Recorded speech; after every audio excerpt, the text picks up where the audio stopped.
Last timeout. We were running hard all race long with one another, and we've been running like that all year. We basically dominated this race all day, and we got taken out. I just strategically tried to place myself to get a good run out of 4, and he messed up out of 4 the same lap. Wasn't loose up off the corner. I drove the thing straight past the start-finish line and got turned around. Just a tough deal. I hate for it to end that way, but we were able to walk away with the victory. That's just a very unethical way to win a race. That's the way he wants to win. That's no problem. We're going to Texas and we're going to California. Well, we're in Texas, and it's inevitable. We'll see the 2 and the 99 racing side by side, but Mike Wallace has trouble already. The clutch engaged itself, but will now not release itself. So while the points battle is at stake for that runner-up spot, Mike Wallace's night is starting off shaky. Championship, Greg Biffle. We show up to win every race, run the best we can. We don't think about the points. Now the pressure's off. Now we can just race. We're going to show up to win at Texas. That's our only mission. The championship will mean even more this year because of what happened last year. First championship for Roush and first championship for Ford in the Craftsman Truck Series, and of course my first championship in the Big 3. I'm excited to celebrate Victory Lane, the championship. Greg Biffle doesn't have to win the race to win the championship, but he wants to. He wants to do it for himself because he's a racer. He wants to race hard for his team, most guys who have been with him since his crash-filled rookie season. And he wants to win for truck owner Jack Roush and take home his first NASCAR championship of any kind right here at Texas.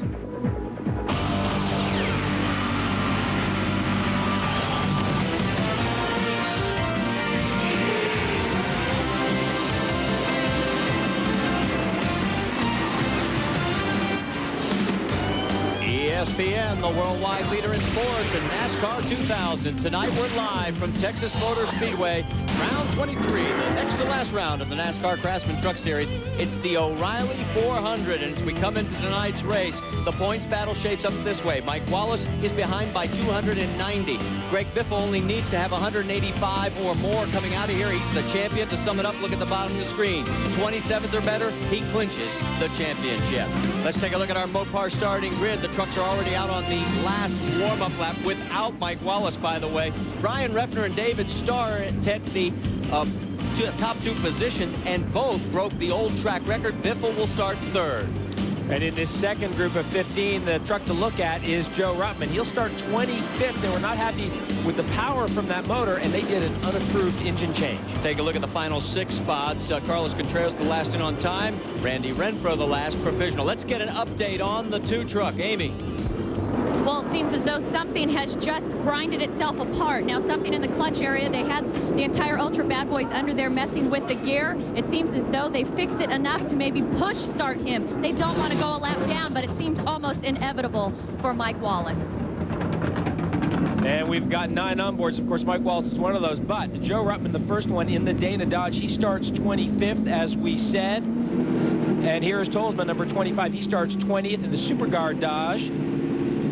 And the number 86, Derek Cope, he starts 13th in the RC Cola Dodge. And Dennis Setzer is next. He starts 10th in the Mopar Dodge. And the number 60 of Andy Houston in the Cat Reynolds Chevy, he starts 6th on the grid. And, of course, the number 50 of Greg Biffle, he starts 3rd on the grid. We'll have a good look at him all night. He's in the Granger Ford. And our pole sitter, Brian Reffner, he starts from the pole, of course, the number 3, John Mansell Chevy. And as they come out of turn number 4, we'll tell you that Mike Wallace's Team ASE Ford has been pushed behind the wall. They'll continue to work, but his chances of holding on to the 2nd spot in the points very much in doubt. Round 23 of the NASCAR Craftsman Truck Series, the O'Reilly 400 is now green. David Starr was well out in front, had to get on the brakes. It's going to cost him dearly, heading down into 1. Well, Marty, not only a very late start, but very, very disjointed, because David Starr was so far out in front of the pole sitter, Brian Reffner. 41, we're hearing. David Starr is going to get a black flag for jumping the start, so it's going to go from bad to worse. He was on the outside of the front row, but Brian Reffner in the Johns Manville Chevy sets the pace, and that's why the 41 is going to get the penalty. And Reffner leads that first lap. Andy Houston tucked in. They did make some aero changes for this second Texas race this year. And the truck's a lot more stable, and I think they're going to be running a lot closer, not nearly as effective when Andy Houston runs up. Oh, we've got a truck. Oh, big hit. Big crash. That's Coy Gibbs in the 20 involved in this multi-truck crash. The 31 of Larry Gunselman. The 12 of Carlos Contreras. Also Lance Norick right in the center of your screen. He's also involved in this. Well, there's Lance. Blew a motor in practice. Got in on a provisional, and it looks like his evening could be ending here on lap number 2. What an enormous hit for a couple of those trucks. The 71 is Tommy Croft, the former off-road racer, a 5-time champion in the Mickey Thompson Stadium Series. Gunselman in the 31, just back into that ride for Bob and Shelley Brevac. There is what's left of Coy Gibbs's Hot Rod Magazine Chevrolet. I'm also trying to figure, there you go, right there in the circle. Trying to see who else. It looks like this could be Marty Houston down on the lower portion of the right side of your screen in the Spear Chevrolet. And look at the tremendous amount of parts out on the racetrack. Here is a good shot of the leaders as they run through the frame, and it almost looks like that's the 61. That's Chad Chaffin. He gets turned around. And I just can't tell what got him turned around. I saw something pop out from underneath the truck, but look at all this contact here as the second group of trucks bears down on Chaffin as he is spun on the exit of turn 2. Well, Eric Norris, everybody was checking up. Eric Norris got into the back of another truck. He got swept up in the number 5. Another view. This is that lead group of trucks. You can see Chaffin there at the back. He spins there, drops off. Again, tough to tell exactly what spun that truck, but watch the contact here. The 20 truck. He's already had contact. The 41, I think, made it through. And there you see Carlos Contreras, the 31. Also, there's Pat Lawler in the 38. Lance Norick in the 90. They all get swept up in it as well. And now the trucks are being brought down pit lane as they will continue to make their way around on the racetrack. Now, the word we are getting from NASCAR officials is that they will red flag this race. Although the yellow is still out at the start-finish line, there is a huge mess to clean out over on the back straightaway. Now, you cannot work on a truck during a red flag situation. Now they're moving the trucks out onto the first turn. You can see the cleanup going on now on the back straightaway. As you mentioned, Jeremy, a ton of debris, and I still can't figure out what got Chaffin turned around, whether there was material or fluid on the track. Just listen.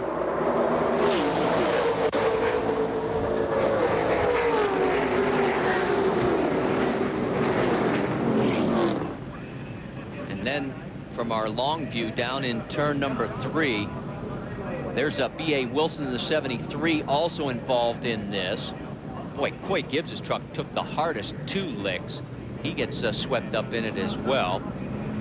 Yeah, he had a couple of very hard hits. Of course, he was sitting 90 degrees to the racetrack, and there was one of the trucks that came through and pretty much cleaned the front of the truck right off. 71, that is Tommy Croft. He's okay. He's climbing out of his truck, but it looks like his night is over. There's a lot of fluid. Looks like the radiator has taken a hit. So Tommy Croft, who had his best run here in '97, finishing 14th in the Roland Racing Chevrolet, is not going to come anywhere close to that at all tonight. As we go to commercial break, obviously sometimes we focus a lot on racing, but tonight our thoughts are also with all the families and friends of the USS Cole.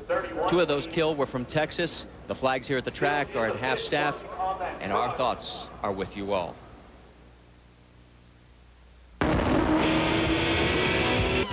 We're under a red flag situation. 10 trucks by our count involved in this second lap mishap. And it is still being cleaned up over on the back straightaway. Let's take you back one more time, show you how this all started. The number 61 of Chad Chaffin. And there he is. He gets a little bit loose. There's something that flies out from under that truck, and we can't quite tell what it is. Meanwhile, he's been pretty harmless until this group bears down on him. And then it all goes wrong for so many of these trucks. And let me correct myself. I identified the 75 of Marty Houston as one of those involved. That is not the case. There's what's left of Chad Chaffin's truck. Now, that's part of Ed and Sam Renzi's team. And obviously, boy, look, that thing is torn up. A lot of guys affected by this. Amy, what's going on? Well, according to NASCAR rules, during the red flag, the Ultra Bad Boys had to stop their work on the number 2 Ford. I'm here with Mike Wallace now. Mike, tell us a little bit about what happened there when you tried to roll off the grid.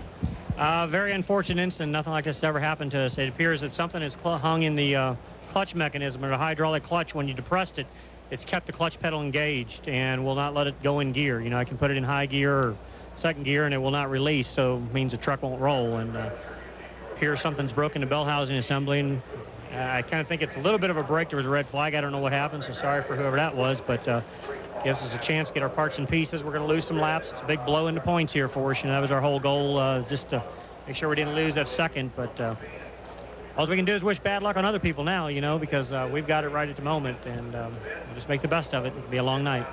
Very upset, Mike Wallace. Dave Burns? I mean, of course, David Starr very much wanted to lead early tonight. Todd, I guess he got a little too anxious there at the start, eh? Yeah, just, you know, wanting to do good for the friends and family in Texas here. Basically, his home track when he spends half the day out here driving the school cars and stuff. So, but we got a little bit of a penalty and have to go back to the tail end. But this Case Equipment's truck has been running really good all weekend long, and we got a little bit more fuel than everybody else, so we'll be able to make that first pit stop a little bit longer. So we'll get our track position back. Yeah, you topped off, but under yellow, you kind of blended back in, but you kind of knew they were going to send you the back, right? Well, you got to try, you know, and if you don't try, I'm not doing my job, and my owner's not going to give me no paycheck, you know, so we got to do what we can. That's right. The NASCAR officials got together and they said, yeah, David Starr, he'll have to go all the way to the tail, but don't count him out. That truck is fast, and they're going to race hard tonight. And there you get a look at the Chasco Dodge. David finished 11th twice. That's his prior career best at Memphis and here at Texas. And his qualifying effort here, that second position, that was a career best. We've got plenty of action still to come. Stay with us.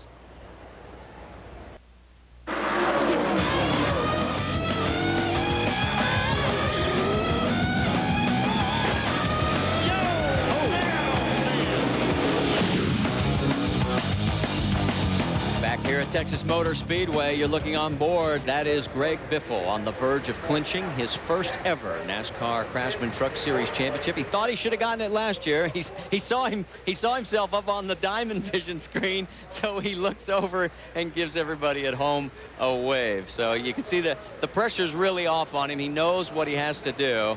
But we had a chance to get down and talk with him and get his thoughts on this first ever Big 3 championship.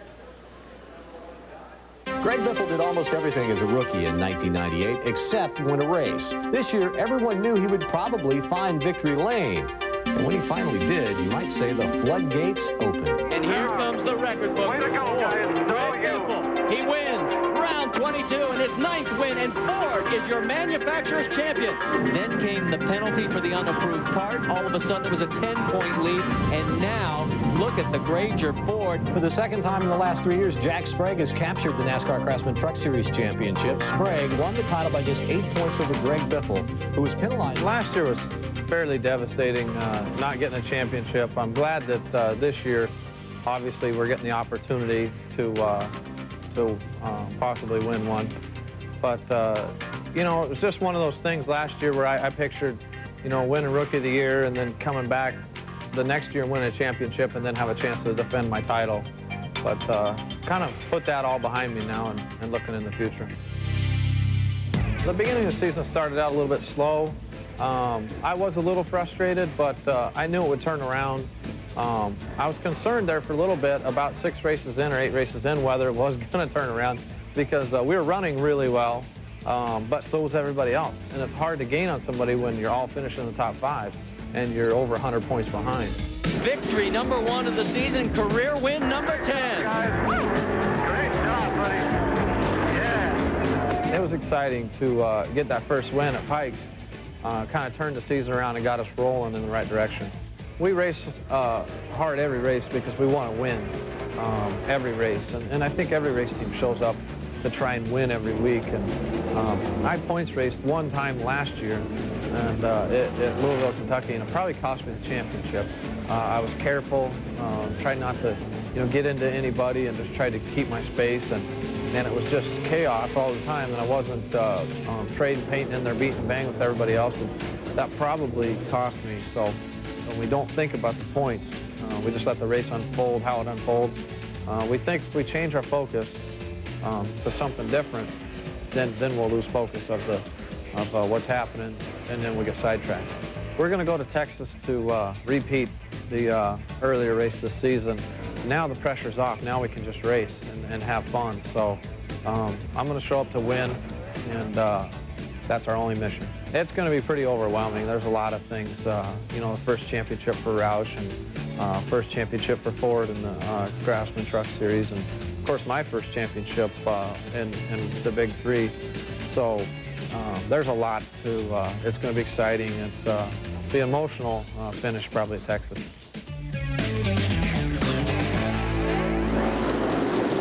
And there's the crew watching on the big screen. Guys, I hate to tell you, this is time to go back to work. The engines have been fired, and we'll take a commercial break, come back to Texas Motor Speedway, and the O'Reilly 400 will get things underway once again.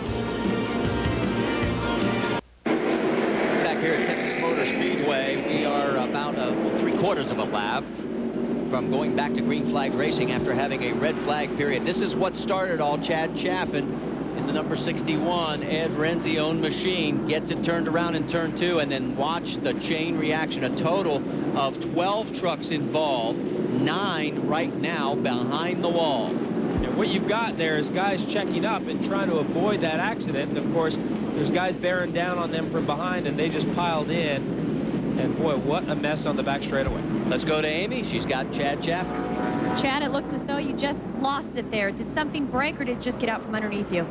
I don't really know. The truck, the Mobile Max 2 E-Link truck was really running good last night in happy hour. Of course, we ran last night, and then we didn't run again today, and they had the Indy cars on the track today. And I don't know if that was related to it. Last night, we were really fast in happy hour, one of the best trucks. And, we were able to run wide open, and when I started off into one, it just came around without any notice. And, I don't know if something broke on the truck or if it was just that slick up on the high side. I was on the outside of the 88 truck, and, I really just don't know. I'd love to say something broke. It's just hard to say. Main thing was we turned around, caused a wreck. All right, you guys. Well, we're getting ready to go back green here. Let's see if we can get more than 2 laps in this time. Let's also update you. Mike Wallace is still behind the wall. He has yet to complete a lap as we're back to green flag racing here on lap number 7. The red flag period lasted a total of 10 minutes. Your race leader is Brian Refner. Great battle going on there with Marty Houston and Dennis Setzer. That's the dust from the oil dry that you see down on the back straightaway there. Refner, the one thing we need to point out, Andy Houston now has moved into 2nd position. Biffle is 3rd. Sprague is 4th. Kurt Busch is 5th. That's a brand new motor program in the number 3 truck. And that's very significant for them that they've brought their motor program in-house. It is a Menard engine. Same group of guys that build the IndyCar, the IRL motors for Menard. And they brought it down here, didn't have a lot of test miles on it, and he put it on the pole, record speed for Brian Refner. They're very excited about it. Of course, that little bit of a question mark in terms of reliability. Right now, Andy Houston taking a look underneath as they head down the front straightaway, and Andy Houston is going to be credited with leading lap number 8. And here comes Greg Biffle and Jack Sprague. Refner on the high side, and he can't get down low. Here comes Kurt Busch as well. Finally closes the door, stops the bleeding. So Andy Houston, who next year, of course, will be moving up to the Winston Cup Series, leading Greg Biffle, who will be moving on to the Busch Series. And that's what the NASCAR Craftsman Truck Series is all about, developing talent, moving on. On board with Greg Biffle, Granger Ford. You can hear just a little bit of a breathe on the throttle there in the middle of the corner. A bunch of these guys during qualifying flat foot around this racetrack. As I said, just as we were going just before the red flag, NASCAR did tweak the aero rules a little bit, and the trucks are more stable, and they do have more downforce. Coming around this time by, and Andy Houston continues to lead as we've completed 10 laps now. While we've got a chance, we should also point out the number of guys who are still behind the wall as a result of this crash, although they may not officially be out of this race. Look at Biffle getting a little racy. He knows he's pretty much got this sewn up, especially with all the trucks that are behind the wall. But he's done this all season long. Well, he's been so good here at Texas, and as Dave said in the open, there's a little contact there with Andy Houston. He wants to win this championship the right way. He wants to win this race. And as I said, he's been so good at Texas. These guys are so confident, and I think he's just feeling very, very relaxed. While all this continues to go on, let's give you that list. Patrick Lawler, Rob Morgan, Larry Gunselman, Chad Chaffin, B.A. Wilson, Coy Gibbs, Eric Norris, and Lance Norrick, and Tommy Croft. All of those trucks are behind the wall right now as a result of that crash back on lap number 2. You're looking at the top 5 right now, and if the race ended right now, as we're taking a look at Joe Ruttman carving his way up through the field, he has, remember, started dead last because of the unapproved motor change, has moved up to the 14th spot, and is right behind Randy Tolsma. And most of the Dodge guys have not been happy with the NASCAR aero tweaks here. There you see Joe Ruttman on the move from 25th to 15th. Look at Rick Crawford from 29th to 18th. Yeah, that's the official move, but obviously with Ruttman moving all the way to the back of the pack, he's done actually better, and that's Randy Tolsma right in front of him. Dave, you've got more? Marty, his guys told me that they were 7th in happy hour after qualifying 20th because they figured out what was wrong. The truck bottomed out during qualifying. They got too much downforce on a soft setup. And so when he went into the 3rd turn in his qualifying lap, it just bottomed out and he had to catch the truck. So they stiffened him up all the way around and they said, watch out, we're going to be good. So far, so good for Randy Tolsma and Joe Ruttman. Those two Dodge teams in lockstep there. Now we move further up front all the way to the top 3, and Jack Sprague has moved around Andy Houston to take over the 2nd position. With Biffle in the lead, this is the 18th race that he has led this season. And right now, Andy Houston in that number 3 position, well, he would move up a spot in the points chase. In fact, with Mike Wallace still behind the wall, the guy in 5th, Kurt Busch, would move into 2nd place in the points. Stay with us. Back here at Texas Motor Speedway, I'm Marty Reed along with Jeremy Dale, Amy East, and Dave Burns down in pit lane. And you're on board right now with Dennis Setzer. But don't forget about Sunday on RPM today at noon on ESPN2. And then at 9 o'clock Eastern, it'll be RPM tonight. Get all the latest in racing news on RPM. Sunday on ESPN2. For more, log on to ESPN.com.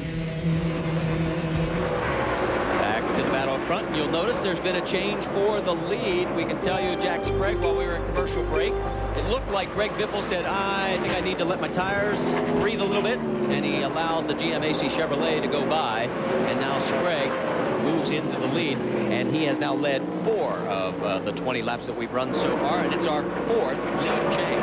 And the most interesting part about this, you can see that's not a real tough pass, but Biffle wants to slot in here in front of Andy Houston. Watch Biffle's truck here. A little bit of aero wiggle right there coming off turn 4, and as stable as these guys have said these trucks are, that did not look particularly stable for Greg Biffle. Well, remember Biffle in the June race here, same distance.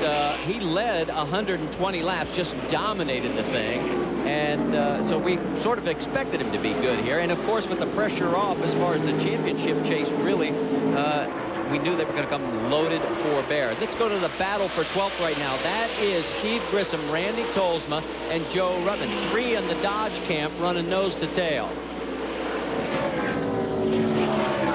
Grissom's had a bit of a long day. He tried to go all the way back to Talladega to qualify. Didn't make it in time. Got back on the plane. Made it back here just in time for the start of tonight's race. On board right now with Randy Tolsma. Hear him there having to breathe out of the throttle as he kind of sucked up on the back of Grissom as they come up onto the front straightaway. And there's a 4th Dodge, and that's the 41 there joining this battle. So 4 Dodges now nose to tail. That's David Starr. Now remember his penalty because of the red flag situation. He jumped the start of the race in the Chasko Dodge, so it would have normally been a stop and go. But as a result of the red flag situation, NASCAR just moved him to the back of the longest line, and that's where he started from, and has moved his way back up into the 15th position. And a bunch of the guys said, you know, we're not too happy with the aero changes as far as the Dodges go, but how can we complain about it? David Starr's up on the front row. Did a great job qualifying. And he is slicing and dicing his way through these guys right now. He's gotten past Ruttman, past Steve Grissom, and sets his sights for Randy Tolsma. And you're right. Everybody was saying, you know, that 41 truck is running very well here at the track, and some of the other Dodges just don't seem to be able to find the right combination. In fact, right now, the top running Dodge is the 7th place truck of Dennis Setzer. Ruttman still on the back bumper as we go back on board the Dana Dodge. Guys showed up here. They had a motor in this truck they were not happy with. They felt they might have damaged it, overheated it. It wasn't making good power, and they felt they had no choice. You can see one of the bolts there that holds a little bracket that holds the windshield in. You can see it flapping there and potentially going to come out, which would not be a good situation. But they were not happy with that motor, so they pulled it. They knew that they would be better off having to go to the back of the field with an unapproved engine change than with a motor that may overheat and may just let them down. And I'm sure Fred Wanke's glad that you pointed that out on the big screen. Back to the battle for 4th right now. If you're looking at Kurt Busch, he has the position. On board now with Brian Refner in 5th. He wants it. Refner with his 2nd pole of the year, 5th of his career here at Texas, looking underneath, and he's going to take the spot from the Exide Ford. And the front 3 have checked out a little bit on these 2, about 2.3 seconds ahead. So quite a gap from the first 3 back to these 2, the battle for 4th. Refner, the former Rookie of the Year in the series, and he's ahead of this year's Rookie of the Year. Kurt Busch has got it clinched. There's the battle for 2nd. In fact, there's your top 3, Sprague, Houston, and Greg Biffle.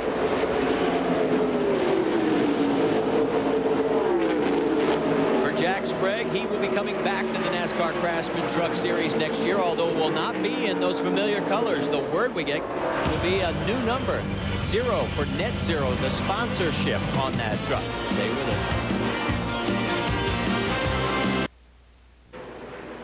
We have just had a big collision on the front straightaway. That is Tony Roper in the Mittler Brothers truck, and it is torn up. Now there's flames coming out of the underneath side, and the window net is not down. That is the signal to officials that he is okay. Meanwhile, the other truck involved for sure was the 43 of Steve Grissom. There may have been one other one. You can see parts all over the front straightaway. It's our 2nd caution of this race, and still do not see that window net coming down on the 26. Roy Selby, the flagman, pace truck out, picks up the leaders. Are on the back straightaway right now as safety crews get onto the scene here. It's right near pit out. There's what's left of Steve Grissom's Dodge, and not been a great day for Steve. We told you about the cross-country trek to Talladega and back that turned out to be fruitless for qualifying, and now it looks like his day is over here as we have completed 32 laps of the 167 schedule.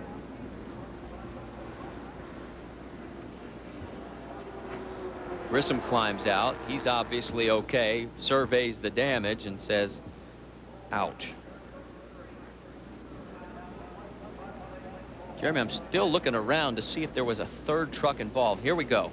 Well, here's the incident here, and interesting, Roper, look at that hit almost straight in there, and it's almost like Grissom was checking up for something because Roper had such a big run going. We didn't see what was leading up to that, but man, was that a hard hit. That truck turned right and went almost straight in. Remember, they qualified at speeds above 180 miles an hour. Take a look here. You can see another. This is after the initial contact with the wall. boy, Tony's just on for the ride there. I mean, and look at it, just spraying parts, not unlike the wreck on the back straightaway. An awful lot of spare parts down on the front straightaway. pits are closed. Ray Judy holding the flag, signifying no one may enter pit lane. Still trying to figure out who that third truck was in the collision there. Whoever it was able to stay out. You can see safety workers, and there is the cutter. It looks like Tony took a terrible hit. Of course, the guys in the front with the fire extinguishers just making sure everything is under control there. They're actually cutting the hood off. Now, here's a bit more information here. There is Grissom up on the outside, and it looks like that's Rick Ware underneath on the 51, but and Derek Copen the 86, and whoa, there it is. Okay, so that's the middle of turn 3 coming off 4, and Grissom gets a big slide there. The 86 truck makes its way by, and that's what slowed down Steve Grissom, and that's what we didn't know. We knew he had gotten slowed down.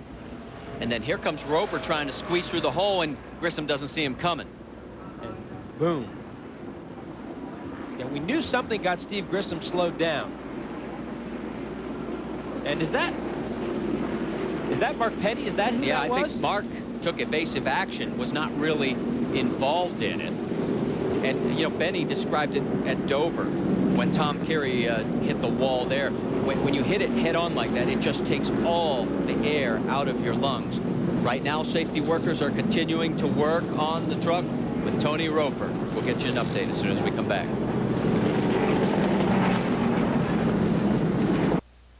And the final round of 1999 is green. And look at this. Holy smokes. You look at him trying to go 3-4 wide down the back stretch. Oh, he's loose. He's loose. Bill's got to make a kamikaze move on the inside. Greg about lost the back end. One left to go. Here comes Bragg to the inside. He's trying to take the lead, and he does take the lead. For the championship and the race win, Jack Sprague. That's what happened last year at California Speedway. What will happen this year at the Motorola 200? You'll be able to find out Saturday, October 28th at 4 o'clock Eastern Time on ESPN2. It'll be the final round of the NASCAR Craftsman Truck Series. For more, log on to ESPN.com. Back here at Texas Motor Speedway, we are under our second caution of the race. And the trucks will be making their way down through the pit lane. That is the safety crews working on Tony Roper's truck, trying to extricate Tony from the vehicle.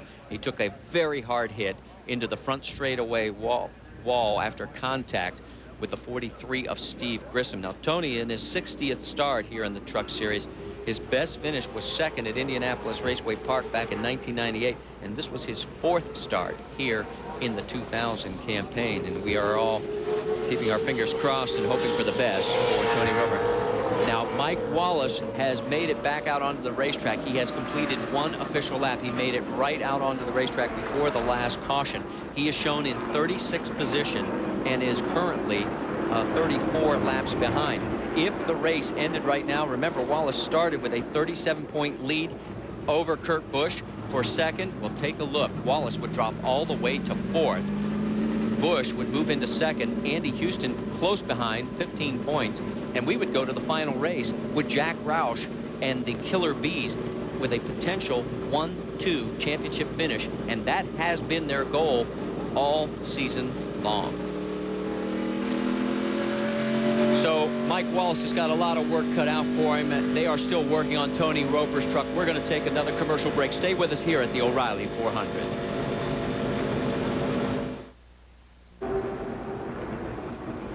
Back here at the O'Reilly 400, the ambulance pulling out. Tony Roper has been extricated from the truck. He is in that ambulance, and we still do not have an update on his condition. But to say the least, it was a very hard hit. And just everybody keep good thoughts, because that's what we need right now.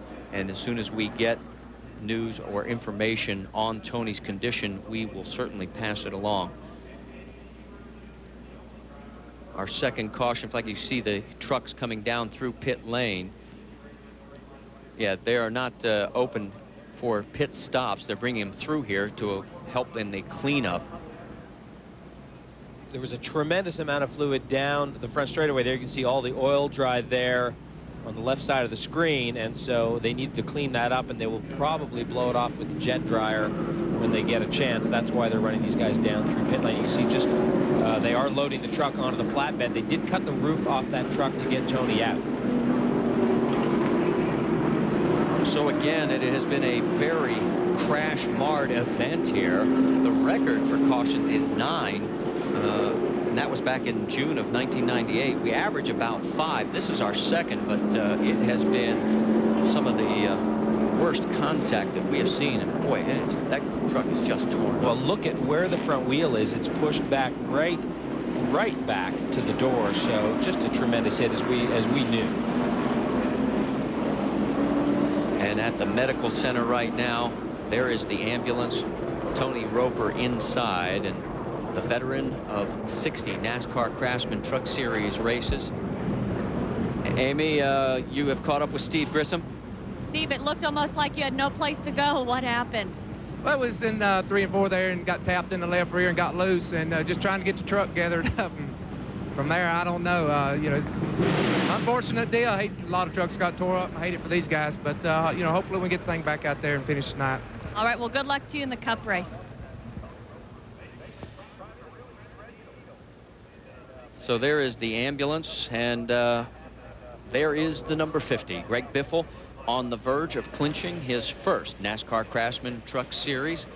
And he only has to finish 27th or better to do that, and at the rate that the trucks are falling out of this race. As we take a look at the profile of a champion, he was the 1998 Rookie of the Year in 74 starts. Take a look at the statistics. 14 wins. That's almost 1 out of every 5 times he hits the track. The one that's really impressive to me, the top 5s. Over 50% of the time, 39 times, he's in the top 5. Well, and, you know, you look at the records down below. Most wins in a season in 99, most consecutive top 5s at 12. That's this year.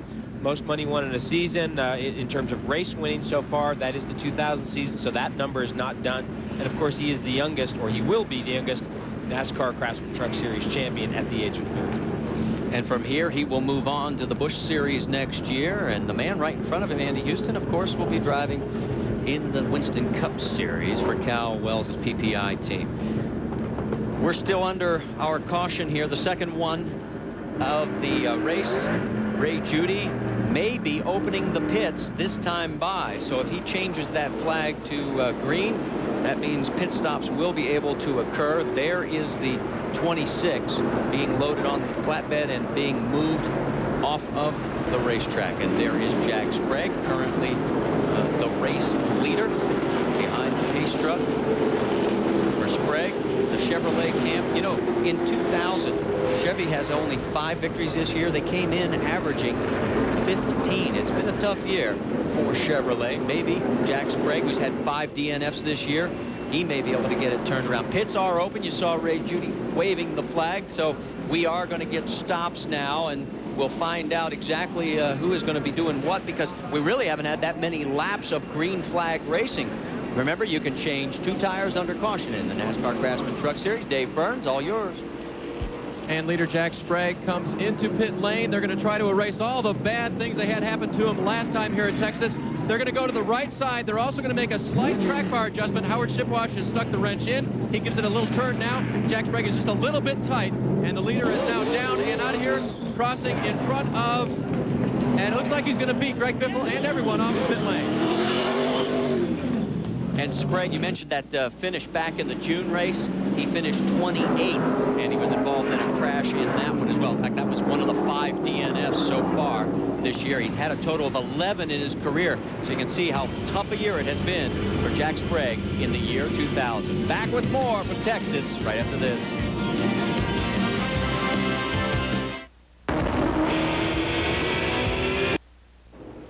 Back under caution here, the second one of our race at the O'Reilly 400 at Texas Motor Speedway. Jack Sprague is the race leader, and it basically stayed pretty much in station. This is the way they came in, the top 3, Sprague, Andy Houston, Greg Biffle. That's the way they came out. There is Derek Cope in the RC Cola Dodge, third driver in this truck so far this year. He came out in 16th position, the only driver to decide to take lefts. Everybody else took rights. Now, what's going on as far as silly season? Well, the 86 ride is up for grabs. Derek Cope, of course, is going on to Winston Cup, a brand new team with Warren Johnson, so he will not be in that ride. But look up at the top. Scott Riggs, it will be announced at Fontana, will take over either the number 1 or the number 2. Those are going to be Dodges owned by Jimmy Smith, and it will possibly be Mike Wallace. We should know by Wednesday he may be going to the Winston Cup ride. Mike also told us he has a Busch Grand National possibility. Randy Tolsma's already announced he will be going to the 16 ride. Now, the 61, if it comes up with extra sponsorship, we have heard it could be David Donahue behind the wheel. He is a road racer, and he is the son of the great Mark Donahue. The number 25, an open ride. David Starr could hold on to this 41 ride if he continues to do well. He has moved back into 8th place. Then the 43 still up for grabs. We'll see what happens there. Dennis Setzer moving over to the 46. He'll team up with Rob Morgan. If they get enough money, Morgan will run the full season. Otherwise, Morgan will do about 10 races.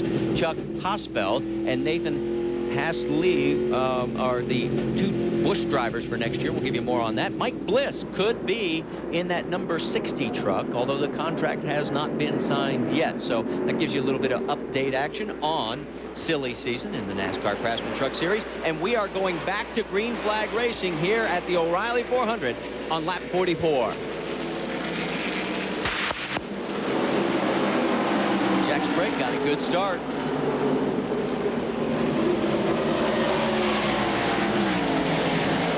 In fact, Sprague, Houston, and Biffle pull away from the 4th place truck of Brian Refner. Jack Sprague has certainly not had the year he's wanted to have, and certainly to finish up with a race win or 2 from these last 2 races would be great for this team. Of course, that team, Jack Sprague, will be back with the Hendrick team, but they are going to run a 2nd truck next year, and the 24 is going to be taken over by Ricky Hendrick, who, by the way, is running here tonight, doing a great job in 6th position. So some changes coming for that team as well.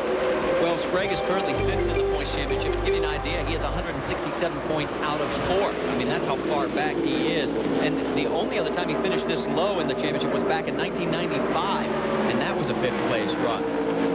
Other than that, he's always been either 1st or 2nd from 96 through 1999. And look at the end of that train. That is Ricky Hendrick in the number 17 truck. There he is. So doing a great job here in Texas. Yeah, the word is Ricky will take over the GMAC Financial Services sponsorship, and Net Zero will come on board for Jack Sprague. And there is Ricky. Has 3 top 10s in 5 races this year. He really loves this truck series. It's his 8th career start.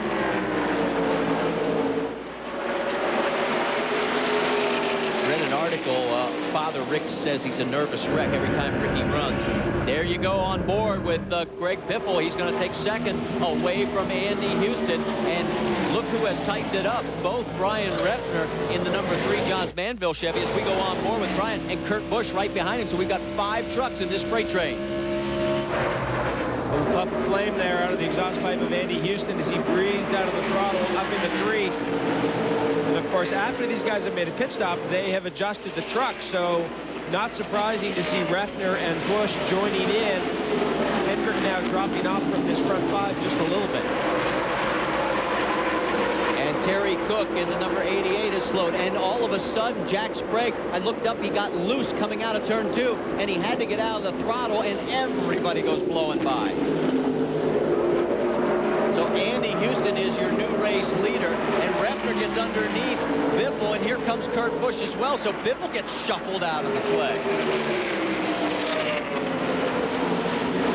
So now we've had our 5th different leader, our 4th different lead change, and we still have 119 laps to go here at Texas Motor Speedway. And look at David Starr now sneaking into this equation as well. David Starr making a run up the inside of Ricky Hendrick, so he'll take over 6th place.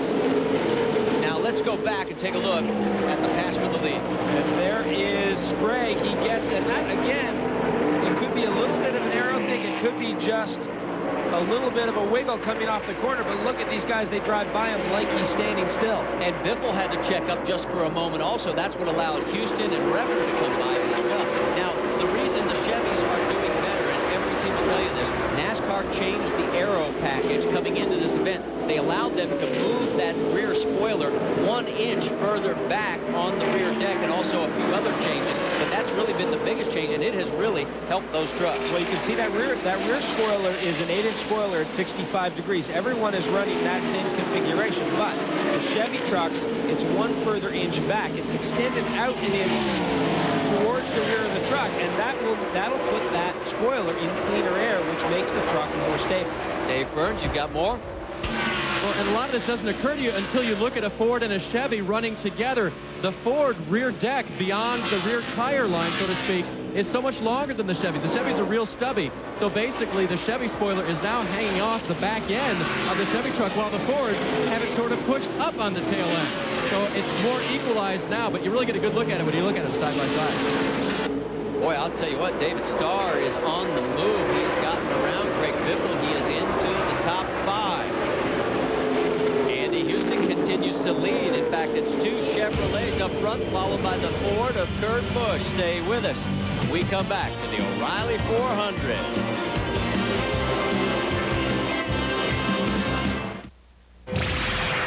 NASCAR 2000 continues from Texas Motor Speedway. The O'Reilly 400 Talladega coverage coming up on ESPN2 Saturday with Winston Cup Happy Hour at 4:30 Eastern Time. Then on Sunday on ESPN, it's the Winston 500 at 1 o'clock Eastern. And then back over on ESPN2, ARCA fans for the Winn-Dixie 300, 5 o'clock Eastern Time. That's all this weekend. For more, log on to ESPN.com.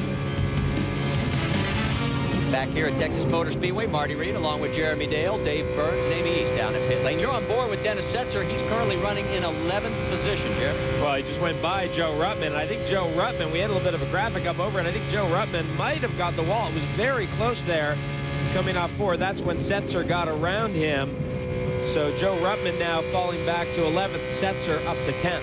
And Dennis Setzer, we mentioned as you look at Joe Ruttman, to put a period on Dennis, he is going to be moving next year, although he would neither confirm nor deny the report.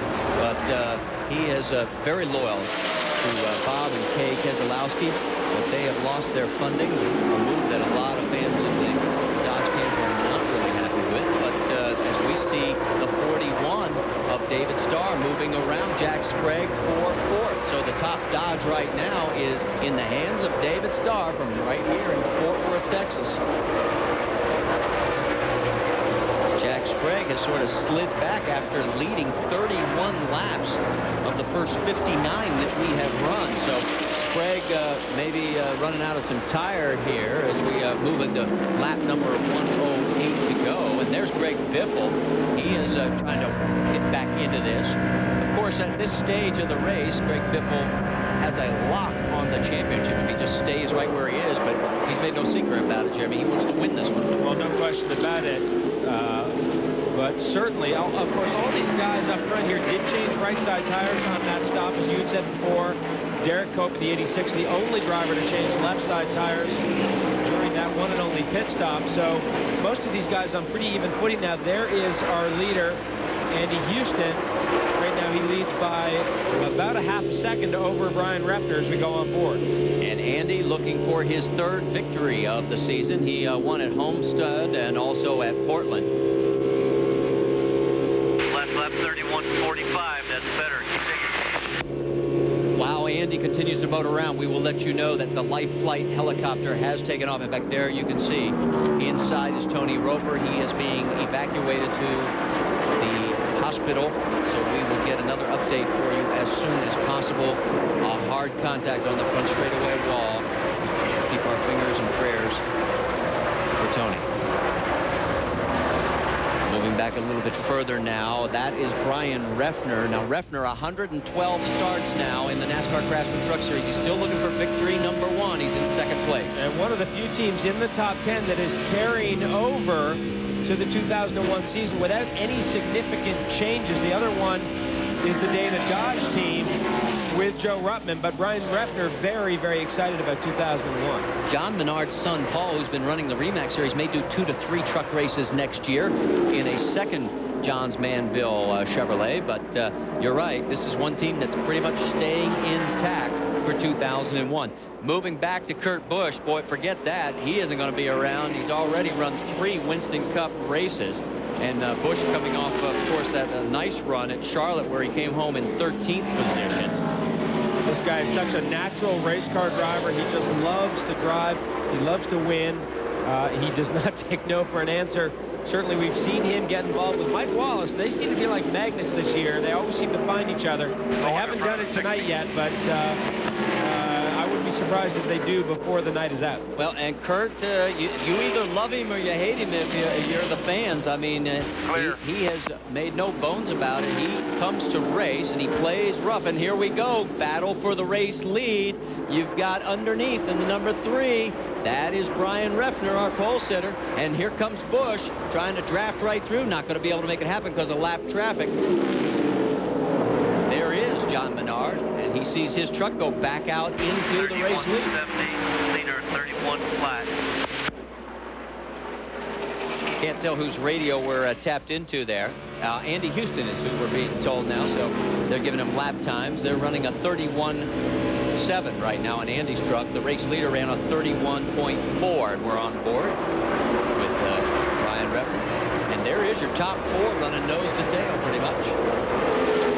David Starr not too far off this battle for the top 3. So Reffner must have made some adjustments during that pit stop because he's obviously very happy. That's it, buddy. Get after it. With that truck.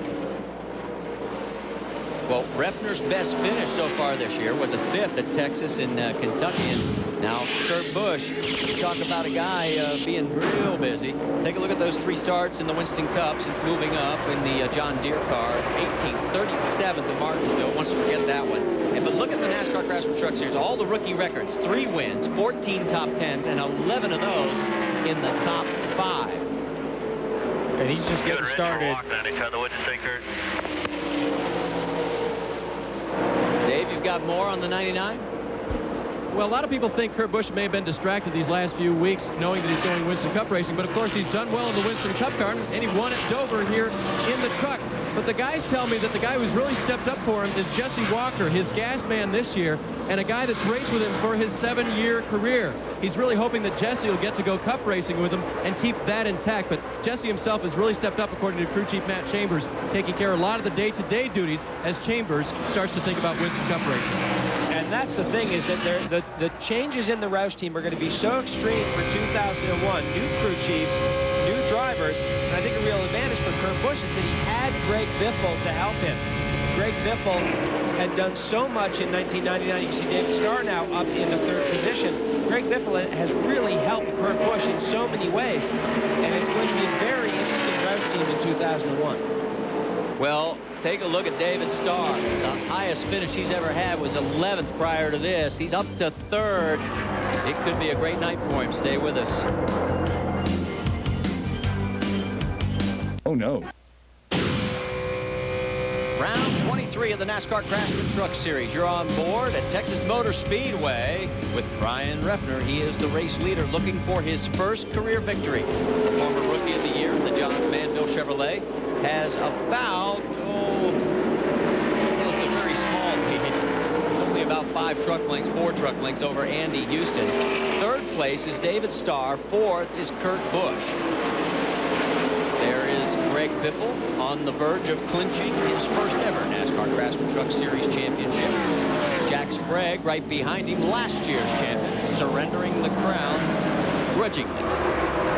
Well, of course, the fight between these two last year was just titanic, and you know, I really feel that Greg Biffle feels that that championship was taken away from him on a technicality. And of course, Jack Sprague and his team would argue that fair is fair, and they won it fair and square. And of course, what a battle it was all year long between those 2 trucks.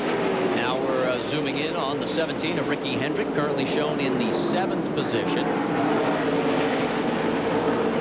As we said, Ricky has done very well in this NASCAR Craftsman Truck Series in his limited number of appearances. He will be making the full tour next year. And Dave Burns, you got more on Ricky? Well, Ricky learned a lot by running the Busch Grand National race at Lowe's Motor Speedway in Charlotte just a couple weeks ago. And the one thing was, the most important thing for Ricky was when he entered the corners, he found himself right up behind other cars. And at that point, his car got way out of shape. And so what he realized was he needed to time his passes better. And so that's what he'll be working on tonight when he's not running all alone. He'll be trying to catch trucks going into the corner and pass them before or after the corner. Well, Brian Reffner is in trouble. All of a sudden, he has slipped back to third. Andy Houston and David Starr have gotten around him. And the guy that wants to lead this race the worst is David Starr.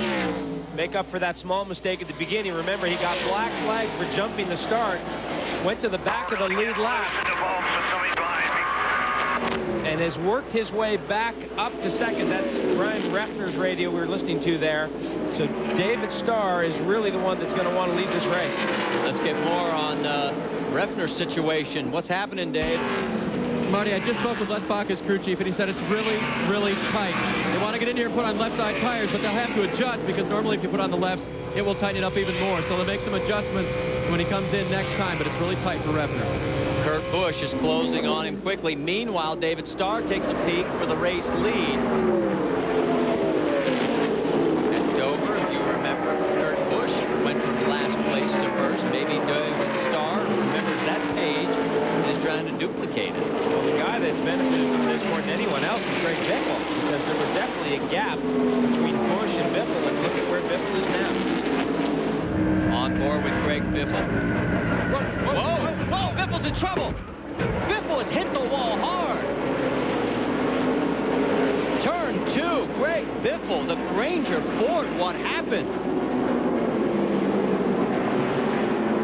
Greg, are you okay? You got me, buddy? Come back. No response on the radio. But I see him moving. Got me, buddy? He's moving around. His eyes are open. He's in good shape. I think he's, as Benny Parsons described at Dover, and we mentioned earlier, when you hit the wall like that, you lose all the wind in your lungs. Just sit still. All right. Randy Goss can see that his driver is... There you go. You keep the radio there. Yeah, I don't think he could breathe. I think he had all the wind knocked out of him from the contact. And again, straight on into the wall. There is Jack Roush. He, too, looking up at the Diamond Vision screen to try and see what has happened. I'm baffled because we heard the truck all of a sudden, the motor.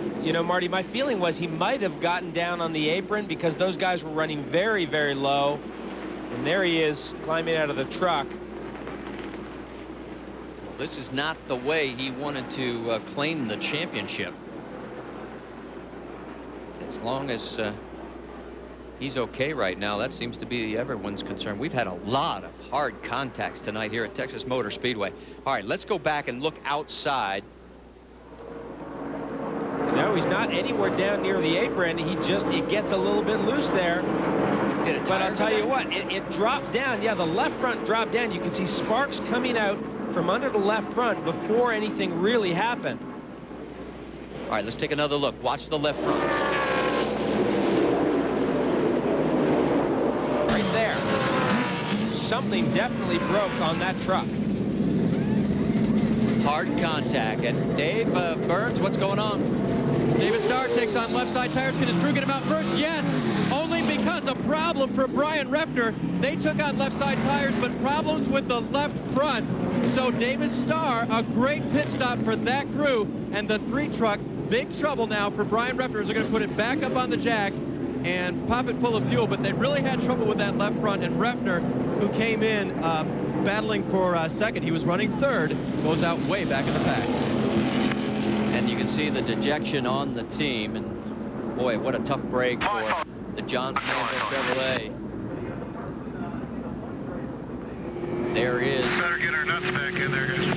There's Brian Reffner. The hardest part now is you got to stay calm. You can't let that distract you. He's still in this race. There's John Menard. Well, they've lost a bunch of track position, but they know they've got a great truck, and obviously that's Brian's job. He knows he's got a great truck, and if David Starr can come from where he came from in this field, then Brian Reffner can do the same. And there is Brian Reffner's crew talking it over. On that pit stop sequence, everybody took lefts, of course, except Derek Cope. He had taken rights on the last stop, so now, or lefts on the last stop, so he takes right sides now. Lefts for everyone else. Meanwhile, the cleanup continues for Greg Biffle. Let's go on board one more time. We'll listen with you and see if you can hear what happens to the Granger Ford.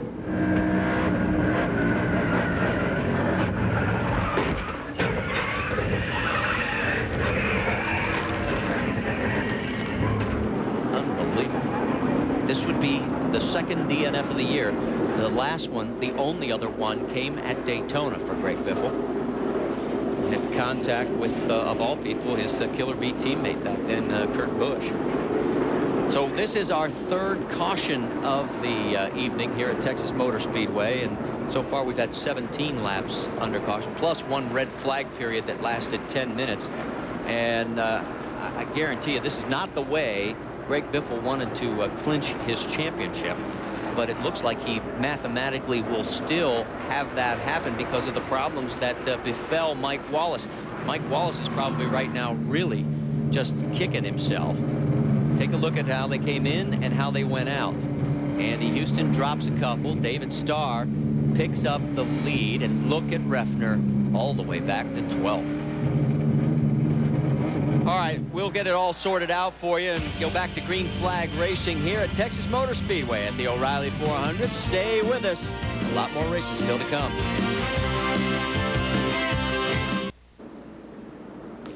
Back here at Texas Motor Speedway at the O'Reilly 400, our third caution for Greg Biffle, our points leader and soon-to-be champion, as the Granger Ford is on the back of that wrecker and making its way back towards pit lane after hard contact with turn 2 wall. Let's take another look. Watch the left front. Yeah, watch the left front. He gets a little bit loose right here, and it's hard to tell from this far away if that front's gone down. But look at right there, and the sparks from the left front. And at this point, Greg Biffle is just a passenger. Big hard hit, and then look at how airborne the truck is right there. And Greg Biffle lucky not to slide down the racetrack and get collected by other trucks. Remember, he was very close to the front of the field at that point. Here's another look. A little bit loose right there. Very loose, actually. And then that left front. I think it was starting to go down.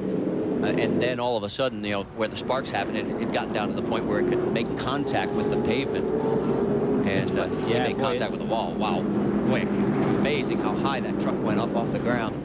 There's what's left of it on the hook, making the way back towards the garage area. A lot of torn up sheet metal tonight at Texas Motor Speedway. And Greg Biffle, the latest, paid one of the highest compliments today by Joe Ruttman. Joe said, we were talking about who's the best driver right now. He said, without a doubt, it is Greg Biffle. Amy, you're with Jack Roush? Yeah, Jack, we thought this might be a championship celebration night for you guys. Did Greg have any indication beforehand to say maybe what happened? It's hard to tell from the replay. Well, he really hadn't said anything on the radio. I think that he was just trying to take care of everything and not go too hard. The change for the tires came early. We were going to have to put a lot of laps on the right front, so he was trying to take care of it. You know, right now, what I've been told, I believe that all 4 tires are up, so I don't think it was a tire issue. Either he got down in the marbles and there was something on the bottom of the racetrack, or something broke, maybe a sway bar link or something. We'll have to look at the truck. I don't know right now. Okay, we'll let you go talk to your driver, and we'll plan on crowning him champion at Fontana. Thank you very much. Well, really, Amy, they may still be crowned champion because of what happened to Mike Wallace. Right now, if the race ended, Biffle would lead by 272 over his Killer Bee teammate Kurt Busch. He only needs to lead by 185, so it is not over yet. An interesting observation by Jack. According to what he heard, all 4 tires there, but it could have been a sway, because something definitely broke up underneath. We wouldn't have had the sparks otherwise. Yeah, something definitely broke. And, you know, it looked like when the truck got sideways there, it didn't look like the tire was down. And so that's what's peculiar about that. And, of course, sometimes with these interliners, it's tough to tell exactly where the tire's at pressure-wise because they're so stiff in the sidewall. but certainly something let go on that truck. That was not a driving mistake by Greg Biffle. Well, we are still under caution here. We have passed the halfway mark. We have completed lap number 85 of 167. And we'll see if the lights go out on the pace truck. Yes. So Mike Dolan hits the switch, and that means we're going to go green flag racing next time by. Let's set the field for you in the top 5. It's David Starr, Jack Sprague, Andy Houston, Kurt Busch, Ricky Hendrick. Now, that would be a career best if he could hold on to that 5th place position. His previous best was 6th. And for David Starr, to say the least, if he could win this race, it would be amazing. Now, you heard Jack Roush talk about California. Now, if we don't crown him here, we'll crown him at California Speedway. That is Greg Biffle at the Motorola 200. Saturday, October 28th, 4 o'clock Eastern Time over on ESPN2, the final round of the NASCAR Craftsman Truck Series. For more, log on to ESPN.com. On the backstretch right now, put yourself in David Starr's position. Prior to this, your best finish has been twice that you've managed to come home in 11th. You're on your home track. You got 40,000 laps here because you run a racing school.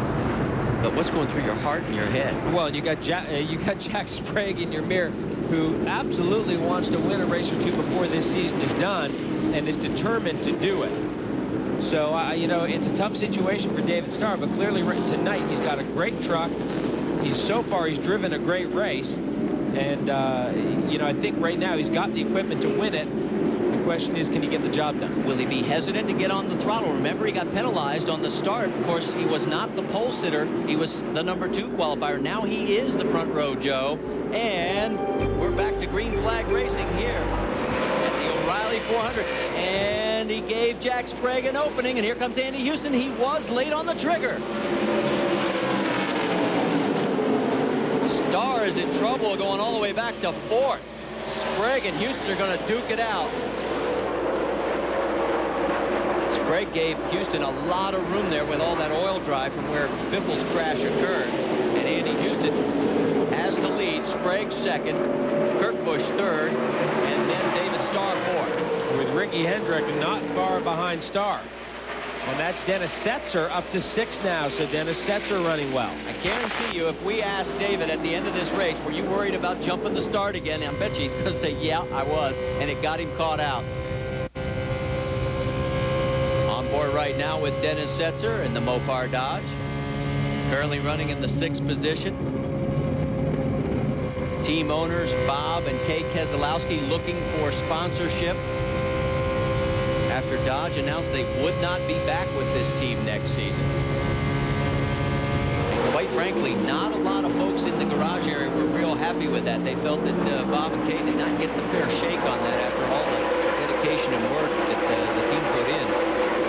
Meanwhile, the race goes on, and here comes Ricky Hendrick underneath Kurt Busch. Not going to get it done this time. Got to back out of the throttle just a touch.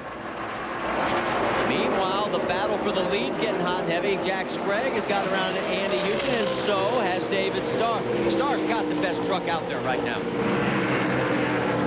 Well, no question, he's got great equipment tonight. He had fallen back into 4th position.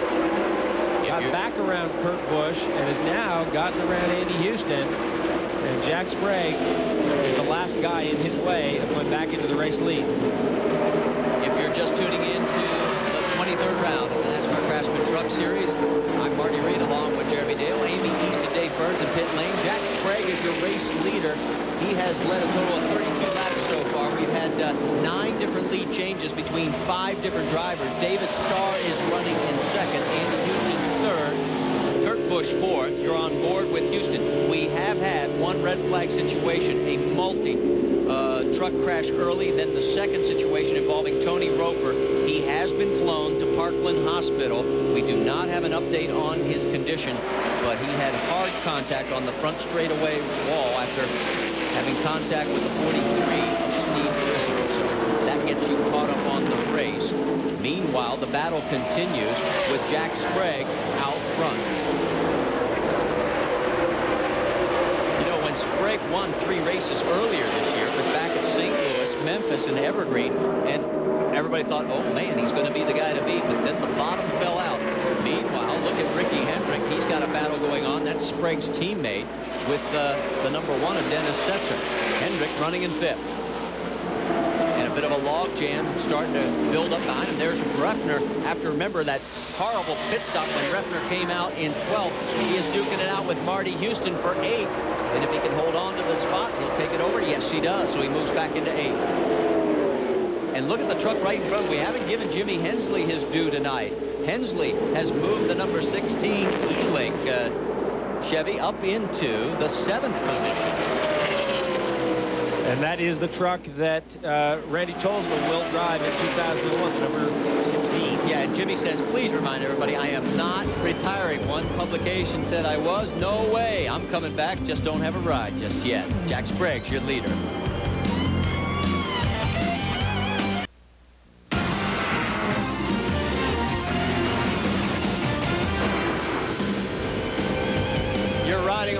With Randy Tolzma currently in 12th. This is the O'Reilly 400, and we are past the halfway mark. We've completed 99 of 167 laps. Randy currently running in the 12th position. Behind him is the 44 of Mark Petty. And Mark, of course, the son of Maurice Petty, nephew of Richard, planning on trying to run the 2001 complete season. And Ricky Hendrick got really loose, and he is going to lose a couple of spots. Setzer goes by. The number 3 of Brian Refner goes by. And also Marty Houston right up alongside. You're on board with Brian Refner. Yes, Houston did complete the pass. So Ricky goes shooting backwards from 5th all the way to 8th. Well, you lose momentum on these big racetracks, and you are like throwing out the boat anchor. There he is, tucked in between Starr and Setzer, and just gets a little bit of wiggle there. You see the flame coming out of Setzer's truck. He's got to check up, gets off the throttle, but carries the momentum past Ricky Hendrick. And, of course, Refner had a great run there and was able to get by as well. So there is Ricky, currently running in the 8th position. You know, you mentioned Starr in the 41. He has lost a little bit of contact. In fact, he's in jeopardy of being passed right now as we've gone back up front with your race leader. And there is Starr. Marty Houston has gotten around him. What is wrong all of a sudden with the Chasco Dodge? He had the best truck on the track, but now he is running high 31-second laps. Dave Burns, what do you got? Todd Byers, his crew chief, tells me he is very, very loose. They told him to hang in there. We'll adjust it on the next stop. All right, we ask a question. Dave Burns gets the answer. I'll tell you what, it must have loosened up awfully quickly, because only about 6 laps ago he was up there challenging for the race lead with Jack Sprague, and now he's sitting back in 7th place. Dennis Setzer, Brian Refner, Marty Houston have all gone around David Starr. And let's give Marty Houston a tip of the hat. He's looking for a ride. He is going to be out of vacating that 75 at the end of the season.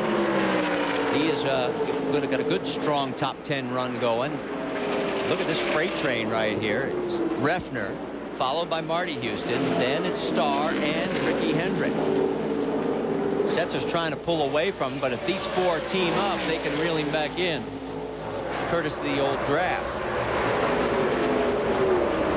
Well, Dennis Setzer so far tonight has had a very quiet race, but sits in 4th right now with what looks like a pretty good race truck. As Marty Houston tries to get under Brian Refner, Amy East has caught up with Greg Biffle. Well, we thought we were going to crown you champion tonight. We might still be able to do it. You know, you're still running 21st right now. Are you okay? And what happened? We're all pretty baffled by that crash. Well, yeah, I feel okay. A little short on breath. I got a cracked rib and a bruised sternum. But this truck wasn't handling quite the way I wanted it to. I was kind of pushing it. Started to get away from me over there. Thought I had it saved. It snapped back the other way pretty abrupt. Faster than I thought it was gonna, and you know, just went straight into the wall. Pretty hard hit, but I'm all right. And I think we might still steal the championship, but they tell me I'm gonna be sore, so I don't know if I'll appreciate it as much. Hey, you're not gonna feel sore when you're the champion. Hey, we might still do it tonight. We're glad to know you're okay, and keep those ribs, you know, don't touch them. Thank you. just in case you miss it, here's what happened to Biffle. I think when he sees this replay and he sees those sparks, he's going to not blame himself on this one. No, I mean, he seemed to be taking most of the credit for that. But I agree with you, Marty. Definitely something like, oh, and I say, I look at that and I say that left front tire actually looks pretty good there. So the guys will have a close look at the truck when they get it back to the garage, and they'll know a lot more when they look under that front suspension and they look. You heard Jack Roush, he said, you know, maybe it broke a sway bar link or something like that. It has that kind of look about it. Battle for 6 now on the race course. Brian Reffner going around Ricky Hendrick, and there is Derek Koch right behind Ricky. You know, Derek's an interesting story. He's going to be teaming up with Warren Johnson, the drag racer. That's right, the Pro-Stock drag racer. And they're putting together a Winston Cup team for next year, so it'll be interesting to see how that works out in the year 2001. Meanwhile, Jack Sprague continues to run up front here at the O'Reilly 400. Still 60 laps to go.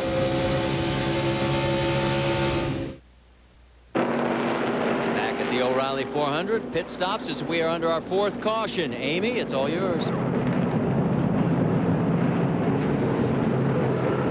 You'll find Andy Houston in the middle. Your screen is going to take on right side tire, make an air pressure adjustment, and rip off one of those windshields. Dave Burns. Amy, Jack Sprague is going to take on right side tires. No wedge adjustment or track bar.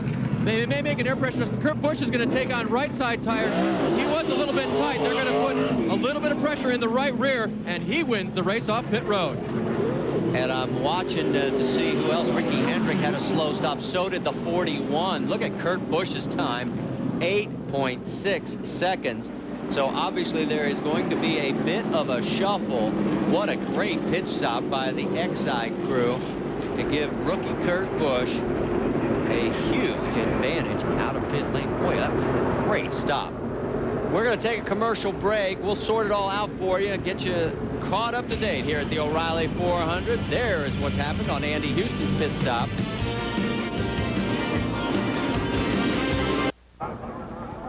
Wow, tough break for Marty Houston. He was running in the top 10. He is being pushed back towards pit lane. We don't know what the problem was. We'll get you caught up on that. Now, how about one to watch? Well, how about Mark Petty, 30 years old, and you're saying, wait a minute, that's not a name of the Petty family I'm real similar with. Here's what he did. We've done the motors on the 43 truck. When I say we, that's me, my dad, and my brothers, and we have some other people there to work with us too. But anyways, we started out doing the motors, and I worked in the motor room the first year. And then I went and worked at the truck shop and the chassis shop for a couple of years and worked on that end of it. Went back to the motor shop, and we just felt like, hey, why not get us a truck together and go try to run it ourselves. And if they can put the sponsorship together, they will do it. The 2001 season. This is his 6th start. His best finish, 18th. He's done it twice in Dover and Chicago. And he's got tons of experience, as he pointed out, in the engine bay and the engine shop as we're getting ready to go green. Oh, my goodness. Talk about ironies of ironies. Remember Dover. If you're a Mike Wallace fan, it was all Kurt Busch's fault. If you are a Kurt Busch fan, Mike Wallace tried to block. I'll tell you what, there is no love lost between these two. And look at this, he is just going to play with him here, I guarantee it. Well, I told you they'd find each other. They always do. They always find each other. Kurt Busch is the race leader. Andy Houston is second. Mike Wallace is way down. He's only completed 78 laps out of the 112. Remember, he had the problem right at the beginning. Green flag flies at lap 114. Kurt Busch takes out, and now here we go, turn 1. Busch goes a little high. In fact, it may cost him the lead if Andy Houston can get underneath him. And Houston could get underneath Mike Wallace as well. Wallace doesn't move over, though. In fact, he's pulling away. Andy Houston takes the lead if he can hold on. Here comes Jack Sprague, another Chevrolet, trying to give him a help. In fact, Sprague says, the heck with this. We'll go 3 wide. This could get dicey. 2 wide sight. Another one behind them, guys. Kurt Busch takes the wise move and pulls up. Oh, no, Sprague's loose. Hang on, Jack. He can't save it. Not this time. Lights up the tires and keeps it off of the wall. Oh, until that truck comes by. That is Derek Cope. And what happened to Derek Cope on the, look at the right side of that truck, he torn off there as he was the one who made contact with Jack. How bad is it? So we have another caution. It'll be our 5th Who was that of talking? the evening. Boy, Sprague's truck is all torn up. He had it saved. Now it's caught on fire. That is unspent fuel coming out of the pipe. This is Derek Cope moving around inside his truck. We don't have a good look at Jack Sprague. And look at Jack Sprague has refired that truck. He's trying to drive it back to pit lane. Somebody's got to let him know it's not going to happen. This is the same thing that happened to Jack in the June race. This will be his 6th DNF of the season. Prior to this year, he had 6th in his entire 5 years. Here in year number 6, he has doubled that total. It has just not been his year. He can't buy it. Derek Cope is out of the 86. You saw the torn up remains of the RC Cola Dodge. Trying to get a total list now of the number of vehicles out of this race. 11 right now would be listed as off or out by our count. There is Derek Cope, and there is Jack Sprague. And he makes his way into the ambulance for the mandatory ride to the Infield Hospital Care Center. They'll get checked out. Let's go back again one more time. Well, these guys run 3 wide down through the start-finish line, and Sprague is down on the inside. He's got plenty of racing room, but of course he's having to pinch the truck down a little bit. He's trying to get to the throttle, get out of the corner, and it just gets a little bit loose. And man, he hangs onto it longer than you would have thought. He's full on the throttle there. He's look at him. He's looking where he wants to go. He knows where he wants to go, and there's Derek Cope. Cope came streaking through, could not avoid him, and tore off the whole right side. Now Andy Houston has come in here on this caution period and changed left side tires, so that is going to give him fresh lefts. Of course, remember, everybody got fresh rights just a few laps earlier, so pretty much everybody's just going to have good rubber, although Kurt Busch decided to stay out, so it will be interesting to see how this plays out. Well, I'll tell you, Marty, with 51 laps to go, and we're still under yellow, and we will be for quite some time, I would guess that Andy Houston would be good to go on fuel, but Kurt Busch, I'm not so sure about. Dave, what's the strategy in the 99 pit? Well, here is the latest. When they pitted this time, of course, a few of them did come in, and it was pretty close. They had 57 laps to go after the last pit stop. And the radio communication to Kurt as the yellow had come out here and as they went under yellow flag here was save fuel, save fuel. So I think they're close. All right, let's give you a couple more angles on what happened with Jack Sprague and then Derek Cope. Well, and you can see he's already good, well, and sideways at that point. Look at, he's full on the throttle, and he doesn't even ever get the wall. Now he's looking where he wants to go. He's on full steering lock there, and look at that. Whew. Wow. We never saw that before. Derek gets all the way up on the side. Derek Cope lucky not to get over that wall. That was a huge hit for Derek Cope. And Derek had nowhere to go. I mean, here's another real time. Listen.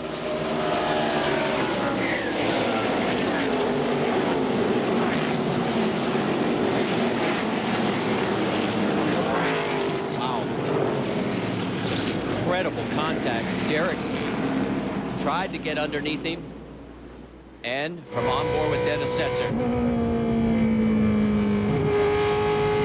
You hear how hard Dennis goes back the throttle there to make sure Sprague doesn't come down the racetrack, and he gets caught up in it. As soon as he knows he's pretty much up and to the right, he's back to full throttle. Well, let's set this for you. We're going to go to commercial break, but right now, Kurt Busch is your leader. Jimmy Hensley second. Dennis Setzer third. David Starr fourth. Rick Corelli fifth.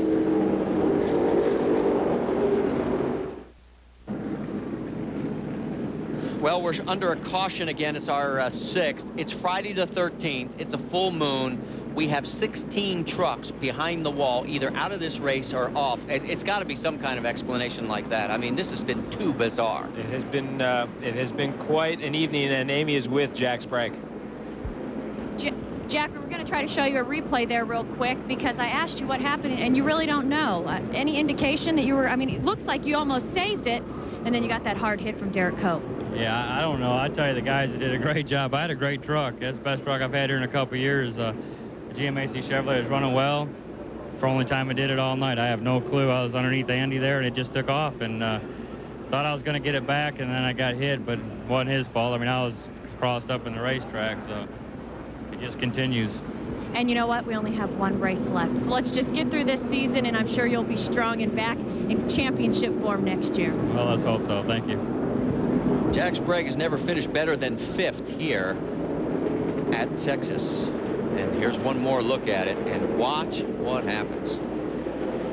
Gets it a little bit loose, but I'll tell you, he never got the wall here. He's full on the throttle. This is a great save. The truck never hit the wall. Now look at Jack Sprague. He's going to look down the racetrack. He wants to go. He wants to get this thing back, and he's not even looking. Tolsma just sneaks through. Look at the hit the Cope takes. Almost, he does put it up on its side. Almost puts it on its roof. Shreds just about every body panel off that truck. Well, this is the most vehicles that we've had out of a race since our season opener at Daytona. And there's Derek Cope with Amy. Derek, we didn't quite see it till the second replay there. You were actually up on 2 wheels. Just no place to go, huh? Well, yeah, the spotter said go low, you know, and I was committed down there. And then I thought I was going to get on the brakes up there, you know, and then all of a sudden he started coming back down. He looked like he was picking up a little speed, and I just didn't really get through there quick enough, you know. But it's a shame, you know. I mean, Ted Kennedy, all the guys had a good job with the RC Cola Dodge. I mean, we were coming there. We put left sides on early, you know, and just hanging on, wait for that caution, got what we needed, and here we come. So felt like we had a good truck. Thought we could get up there front and have some fun at the end, but it wasn't to be. But say hi, Renee. I'm okay. We'll see you later. Hey, what do you think of these trucks? They're pretty fun, aren't they? Yeah, I had a lot of fun. You know, just learn that strategy about them tires. We're going to put them lefts and them rights on. It's a little different story, but got a rhythm going there. And boy, I started coming. I was having some fun. Then I was ready to get up and do some dirty work. All right, we were glad to see you run with us. Glad you're okay. This is actually Derek's second NASCAR Craftsman Truck Series race. Back in '95, he ran at Richmond and finished 7th. And he mentioned Ted Kennedy. No, that is not the senator from Massachusetts. That's his crew chief on the 86. And Ted has a lot of work to do to put that one back together. Stay with us. We are going to finish this race sometime tonight. Kurt Busch is the leader. Back here at Texas Motor Speedway, the O'Reilly 400. We're about to go back to green flag racing after our 5th caution of the race. We've had 32 laps total, including one 10-minute red flag period.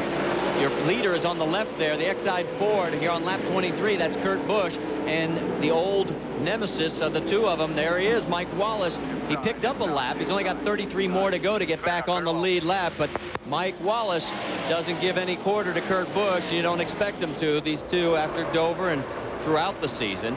And look at Dennis Setzer. Setzer shown in 3rd position. He's trying to take 2nd and does from Jimmy Hensley. Here comes Andy Houston. So they're 2nd, 3rd, and 4th, nose to tail.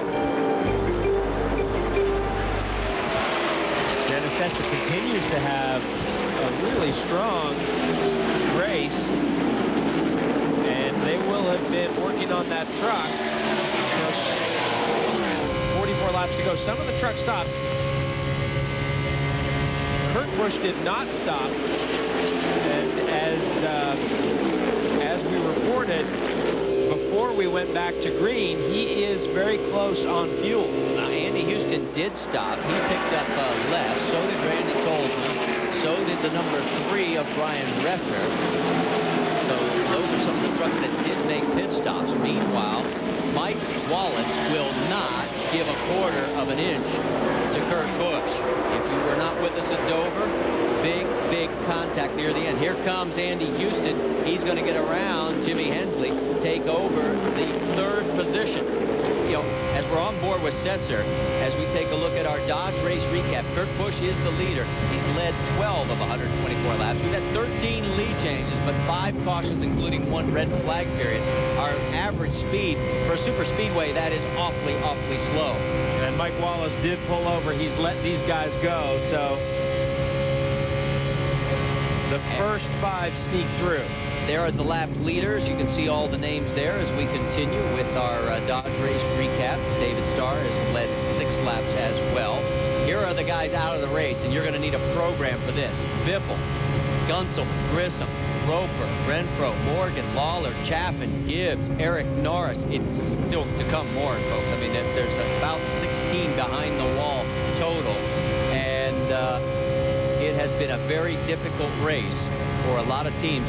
Friday the 13th has certainly not been lucky for a lot of these teams. Now, we have just gotten word from NASCAR officials with what has transpired on the racetrack.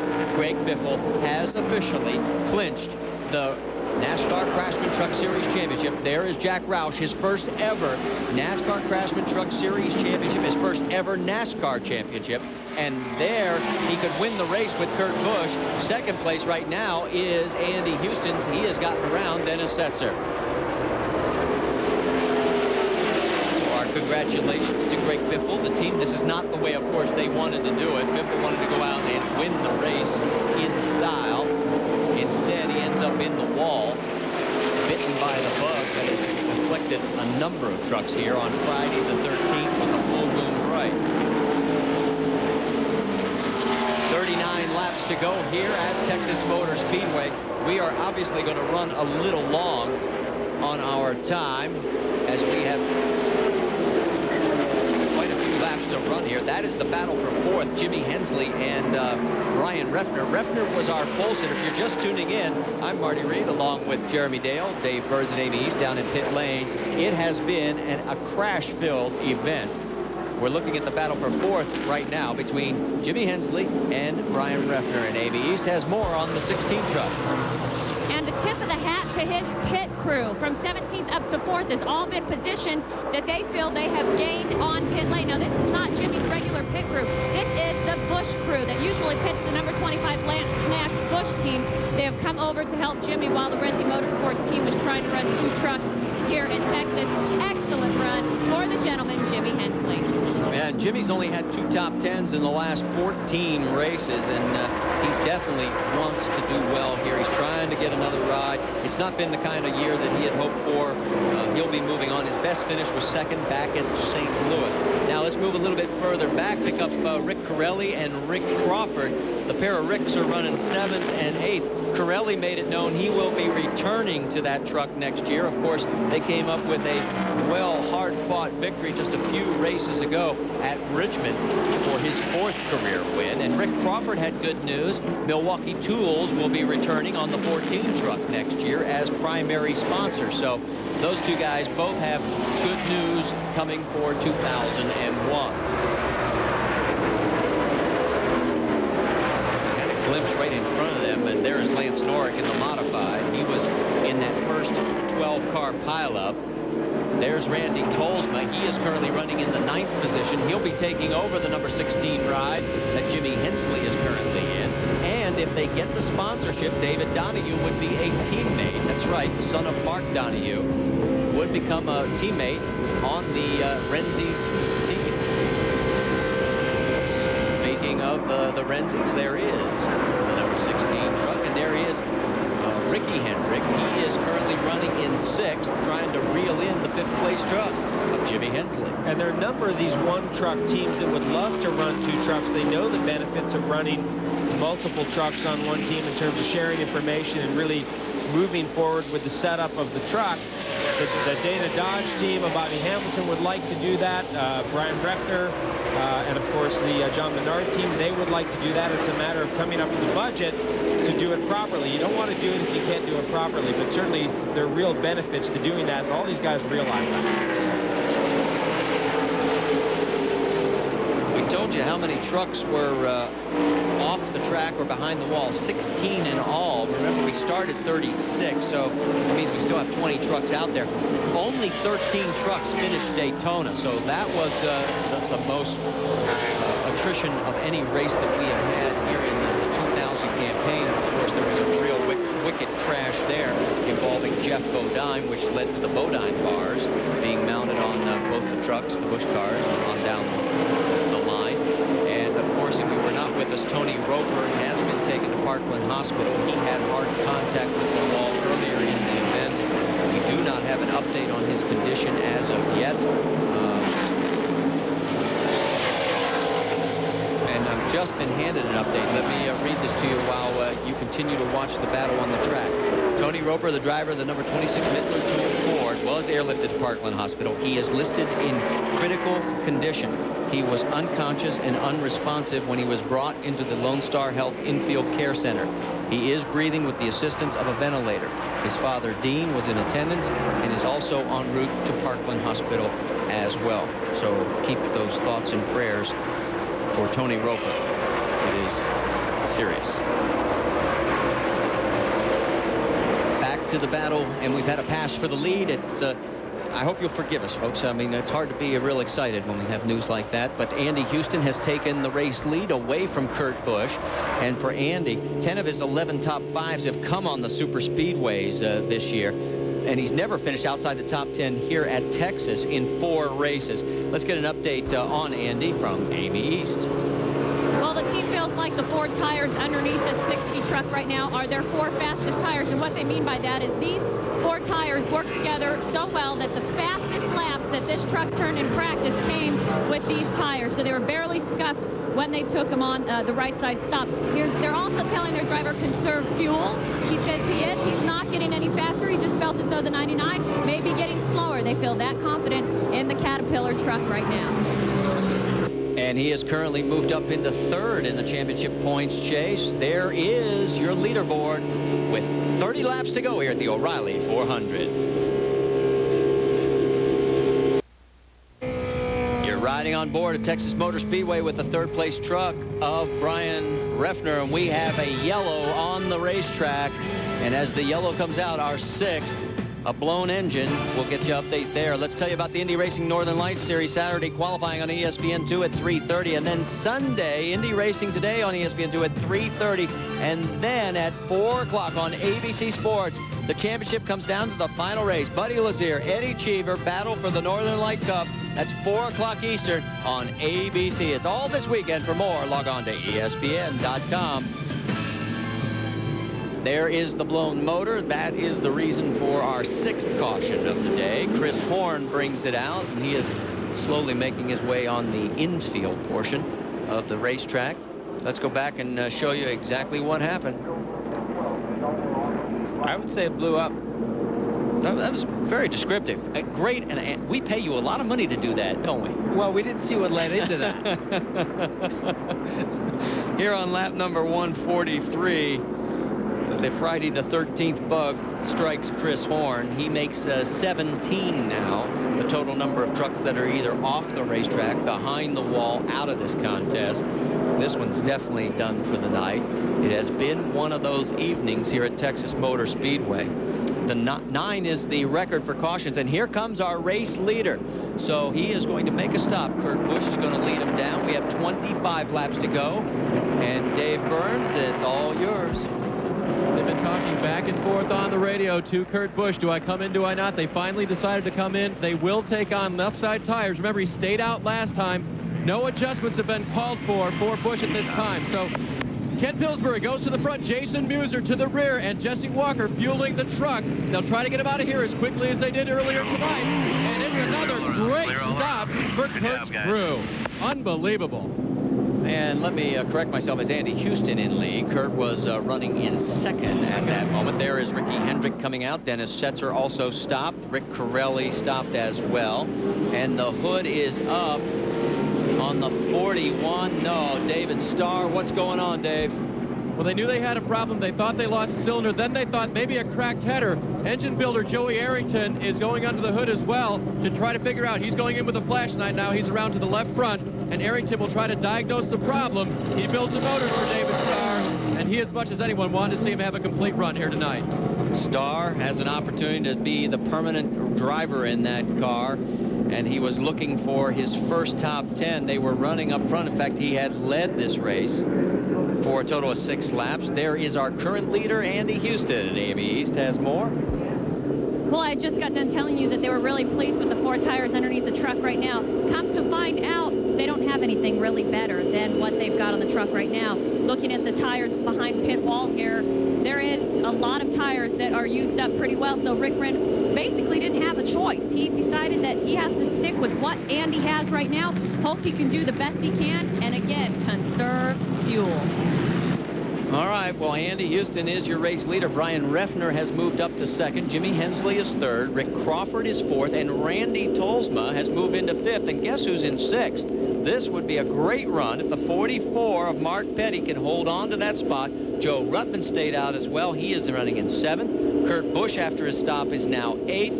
And the ninth position is Dennis Setzer. Rounding out the top 10 is Ricky Hendrick. Now, in case you have not been with us, let's bring you up to speed tonight on what has happened at the O'Reilly 400 at Texas Motor Speedway. Lap number 2. We should have known that it was Friday the 13th. That was Chad Chaffin. He starts a 12-truck melee. Of course, we gave you the medical update on Tony Roper. Then there was this crash involving our points leader, Greg Biffle. He's going to win the championship, but it's not going to be in the style that he wanted. And then, just a few laps ago, the 24, the GMAC Financial Services Chevrolet of Jack Sprague, hard contact with Derek Cope. He had made the initial save, but just could not avoid it. And maybe it is because it is a full moon on Friday the 13th, but the horror has been extravagant here at this track as far as the number of trucks that have crashed. And we're back to green flag racing here at Texas. Andy Houston at the point on lap 146. 167 is the race distance.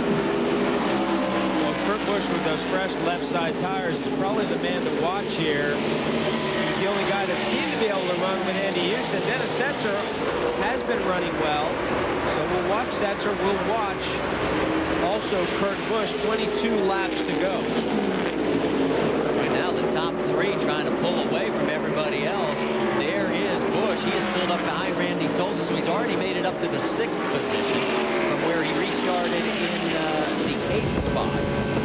And Busch had been in a bit of a fuel conservation mode, but doesn't have to do that now. Doesn't have to worry about it all.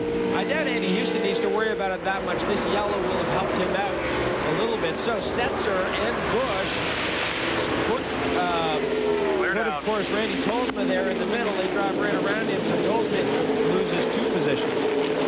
So now Rick Crawford is next on the hit list for Kurt Busch. That's for 4th. And boy, it takes 2 wheels close to the grass. That Max Jones, man, he made it look easy there. So now Andy Houston still your race leader. In fact, you can see the gap there all the way back to Kurt Busch. Busch last time by was about 2.2 seconds behind. There is the battle for the race lead. Now Andy Houston and Brian Reffner and Jimmy Hensley, all Chevys. It's been a long time since a Chevrolet sweep. In fact, we'll have to check the record books. It has not been a Chevy year. In fact, they could finish 3rd in the Manufacturers Championship. Meanwhile, Kurt Busch is clicking off some laps. The last one was at 30.7 seconds. 175 miles an hour. That's exactly what Andy Houston did. 30.7, 175 miles per hour. Here is at the line. We can check out the speeds here. So far, the number 3 of Brian Reffner is the quickest. Second quick is Kurt Busch. So Reffner, who has pulled up on the back bumper of the number 60 of Andy Houston. Wow, got a little wide there, got a little loose. Everybody gets around okay. Houston trying to break up the draft, but sometimes that slows you down through the corner. Here comes the John Mansell Chevrolet. He's got to breathe it. This time by, there'll be 17 laps to go. That's the margin between 1st and 2nd. Andy Houston has a couple of wins this year. Brian Reffner's looking for his 1st in 112 races. And remember that horrible pit stop that put him back to 12. This would vindicate the crew after that tire change went awry. And it looks like right now it could be a 2-truck race because Jimmy Hensley has fallen back. Well, we got a long way to go. 17 laps. These guys both running very, very hard. And, you know, we saw earlier in the race, and the caution is out, and there it is. Mike Wallace looks like he loses the motor. So it's gone from bad to worse for Mike Wallace. Remember, he couldn't make the start of the race because of the clutch, and he had worked his way up through the attrition to 19th. And now his day is totally over. So that will make, I believe now, the clock lost about well, this will be 15 that are definitely out, but we also have about 4 other trucks behind the wall. I need a calculator just to keep track of how many we've got out of this race. Stay with us. The O'Reilly 400 at Texas. It's been eventful.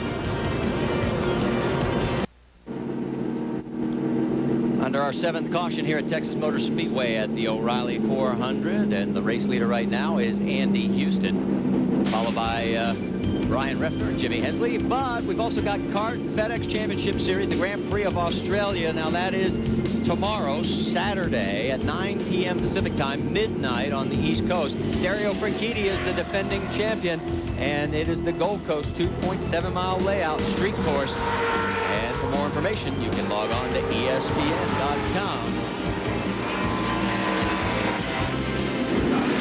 There's Kurt Busch shown in 4th position, and this yellow helps him because it allowed him to pull back up. He had fallen about 3.5 seconds back. Dave, you got more? And Marty, that's because his truck is a little bit loose. He said, I lost some time on that, guy. Sorry. And when the yellow came out, they radioed back and said, that's okay. You just made it back up. Jack Roush was on the radio, and he said to Kurt, you know what to do. Keep that truck on the racetrack. The 2 is out now. You know what that means. And Kurt radioed back 10-4. They are going for 2nd place in the championship behind Greg Biffle. They want to make it a 1-2 sweep for Roush. Well, I count 21 trucks still running on the racetrack as we speak right now. Remember, 36 took the green flag, so that means that 15 have either gone out of this race or are still off behind the wall. A lot of those trucks, though, back in the back of this pack, were involved in earlier incidents. They've made repairs and are many laps down. So we're going to go green flag racing this time by. Lights are out on the pace truck. And we'll have 13 laps to go to settle this one. And then everybody's going to say, let's get out of here and head for Montana. It has been a crash fest at Texas Motor Speedway. Andy Houston at the point. Right behind him, Refner, Hensley, Busch, and Setzer. Green flag, you heard the call. We're back underway at Texas Motor Speedway. Lap 155.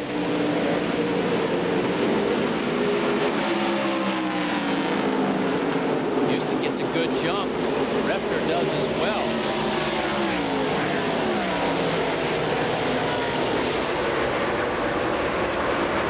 Down the back straightaway, Jimmy Hensley still in this mix as well in 3rd. So Chevrolet looking for the sweep. Wow, what a great run Jimmy Hensley has had. And Kurt Busch looks to be putting Jimmy Hensley in his sights right now. So Kurt Busch has got a close eye here on 3rd position. Hensley, of course, looking for a ride. No better way to impress somebody than to have a top 3 finish. Although you're right, Kurt Busch has got him sized up. Setzer's right behind Busch by about 4 or 5 truck lengths. The Chevys definitely have been better this time around at Texas Motor Speedway. In fact, all the big tracks here this year, they were struggling. This aerodynamic change that NASCAR allowed really helped out. Now this is a battle for 6th, 7th, and 8th. That's Crawford. We go on board with Tolsma in 7th. Ricky Hendrick is in 8th. You know, Marty, on this aero thing, there were a bunch of the guys that thought that, you know, it was a good thing in the sense that it gave you more confidence in the truck. But some of the guys thought that that was a bad thing because they felt that some of the guys would be doing things that they wouldn't normally do. The races in the past here at Texas, the trucks have not been super stable around the racetrack in race trim in traffic. And so that kept everyone on their best behavior. And some of the guys were concerned about that. Well, we've had 14 lead changes between 6 different drivers. And right now this battle continues for the 6th spot. There you see all 3 contenders for that position.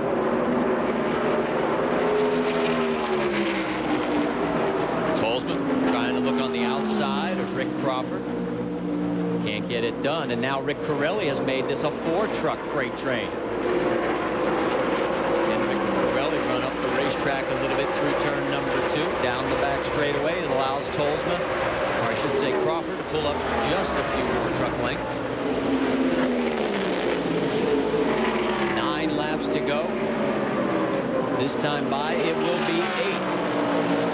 And you can see the gap to where the front of the pack is. There go your race leaders through the bottom of the screen, then the second group of 3, and then this battle between these 4 trucks with Crawford running in 6th. Ricky Hendrick trying to look underneath Randy Tolzman. No, not going to be able to do it. It will be interesting to talk to the guys after the race to see if your point is shared, that maybe there was too much stability, allowing guys to get a false sense of security. Because I know back at the June race, these guys were talking about it was a handful. Anybody got up on the outside of it, took the air off of the truck, and you were hanging on for dear life. Let's go for the battle for the lead. Brian Refner underneath Andy Houston. Is he going to be able to pull it off for the first time in 112 career starts in the NASCAR Craftsman Truck Series? This time by, there will be 6 laps to go. And Refner starting to open it up a little bit. And he has been on the bumper of Andy Houston for about 3 laps, and now gets the pass done. Andy Houston, though, right back with him. Remember, this is the debut of that Menard engine. They're doing their own motors now, and the idea was get a head start on 2001 with the motor program. So they put that motor in. Of course, he put it on the pole with a new track record, and has been close to the front all night, but has had some problems in the pit lane and also a little bit on the handling side. He was the 1995 ASA champion, the 96 NASCAR Craftsman Truck Series Rookie of the Year. He finished 5th here in the June event, and we knew he was going to be a factor. But remember, this is a brand new motor program. Menard is building these motors in their own shop. They came out here, and we said, well, how much test time have you had? He says, well, how much practice have we had here? And it has done very well. Meanwhile, there's Jimmy Hensley trying to hold off Kurt Busch. That is for 3rd. And look at the gap. Refner, then Houston, and there's Hensley, Busch, and Setzer, 3rd, 4th, and 5th. 4 laps to go. And clearly, Brian Refner right now by far the quickest truck on the racetrack. 3/10 quicker on that last lap than Andy Houston. Almost 175-mile-an-hour average for Brian Refner. Only 2 trucks got in the 32nd bracket that last time. Dennis Setzer was the other one. He's running in 5th. This time by 3 laps to go, and the team is starting to sense it.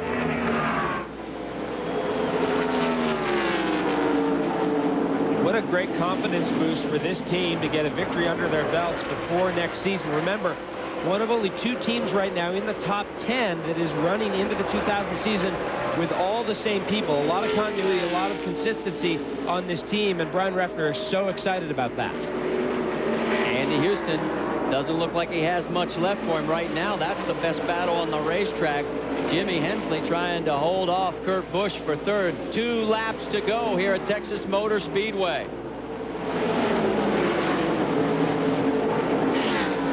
Hensley, he's got that number 16 E-Link Mobile Max Chevrolet glued to the bottom of the racetrack. Busch can't do anything with him.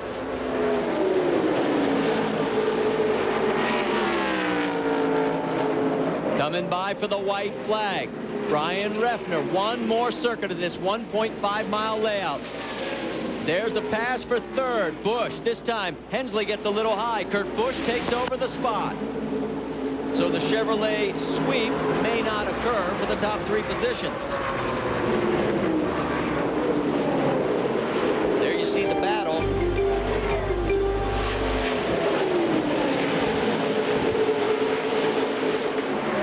The back straightaway coming out of turn number 4. Here comes Brian Refner, your first win in 112 races. I think he knows where he'll find victory lane. 2nd will be Andy Houston. 3rd, Kurt Busch. Look at that crew.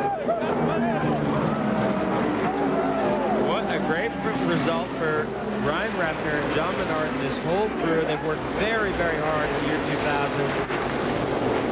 And he absolutely deserves this win. Let's go to Dave Burns with John Menard.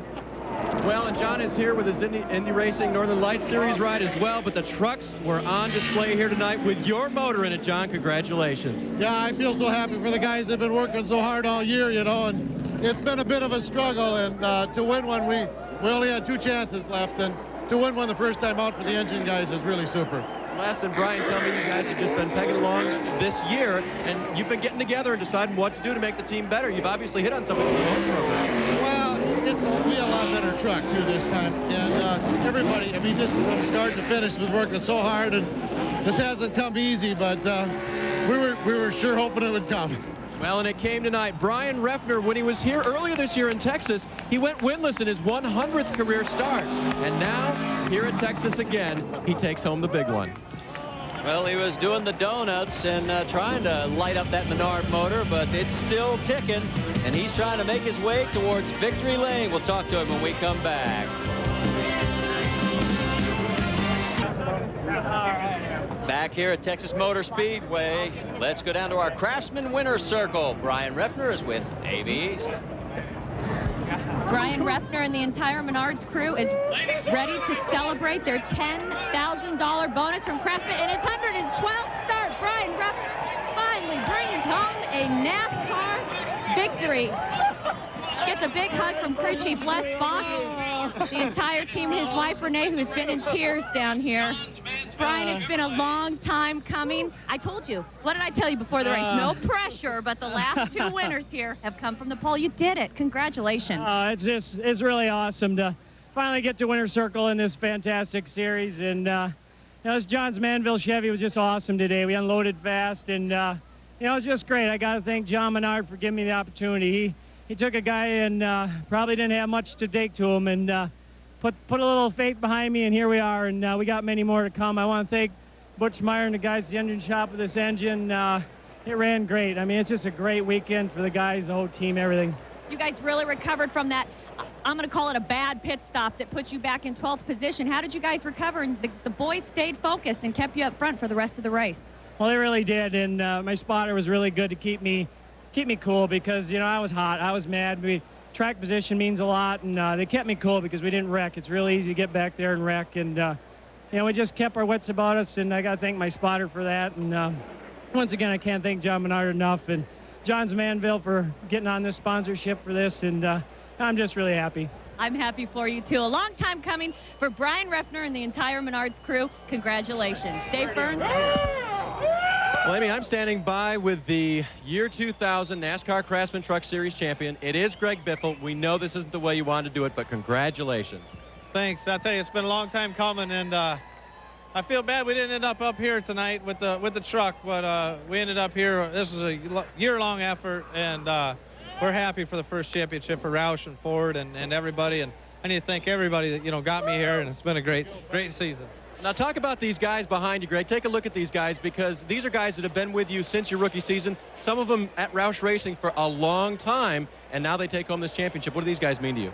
They mean a great deal to me, and I'll tell you, probably after the first season, my rookie year, half of them probably wanted to quit with all those trucks they had to fix. But I tell you, them sticking with me's paid off, and I can't say enough about it. The whole program has got us here, and teammates, and it's just it's been a great deal for us, and just happy for Ford and Granger and everybody to be the first time in a champion.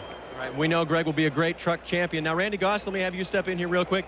You told me earlier tonight you reflected on the first time you ever went racing with Greg in Orlando. He was a little out to lunch. He's not that way now, is he?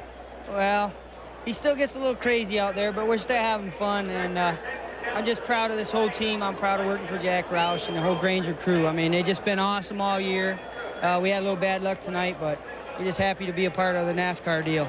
Now, you've been a champion in other sports. How hard was this to win, this championship?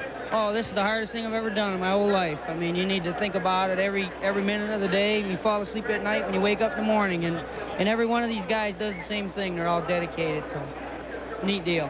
Well, congratulations, Randy. Now let's go to Jack Roush. Everybody's getting a little bit spread out here.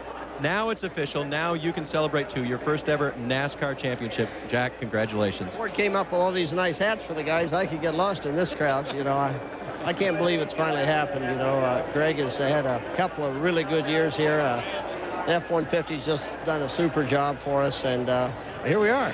It's I guess we got one more race to run, but we'll all get to go to the banquet this year. Now, Jack, we know you're still gunning for a Winston Cup championship down the line, but this was tough. You raced against tough teams here, and the guys had to really hoof it to win this championship, didn't they? Well, they came off a really good year last year that by any estimate was good enough to win a championship, and And this year will just prove the last year wasn't a fluke, that this team could do it. Of course, I'm going to create a tear-up, as I do sometimes, with Greg and Kurt both moving off to Busch Grand National and Cup next year, and with 2 new drivers coming in. But we'll rebuild. Team strong. The group that's running these trucks has been with me for 14 years. So we were road racing and winning championships with this group before we started Winston Cup. So I'm glad that they're back here again. They certainly deserve it. They know how to win. They've done a great job. Congratulations, Jack. Congratulations to the whole team. Greg Biffle will now get on top of a little podium out here and accept kind of a big trophy, I think, guys.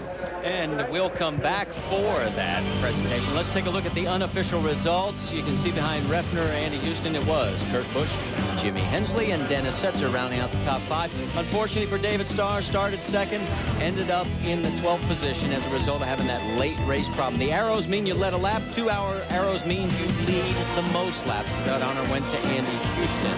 As we move a little bit further down. In fact, actually it's a tie. Jack Sprague, they each led 53 laps, and you see Greg Biffle ends up in 25th position, but it was good enough to win the championship. Stay with us. When we come back, we will present the trophy to the champion on what has been a very bizarre October 13th.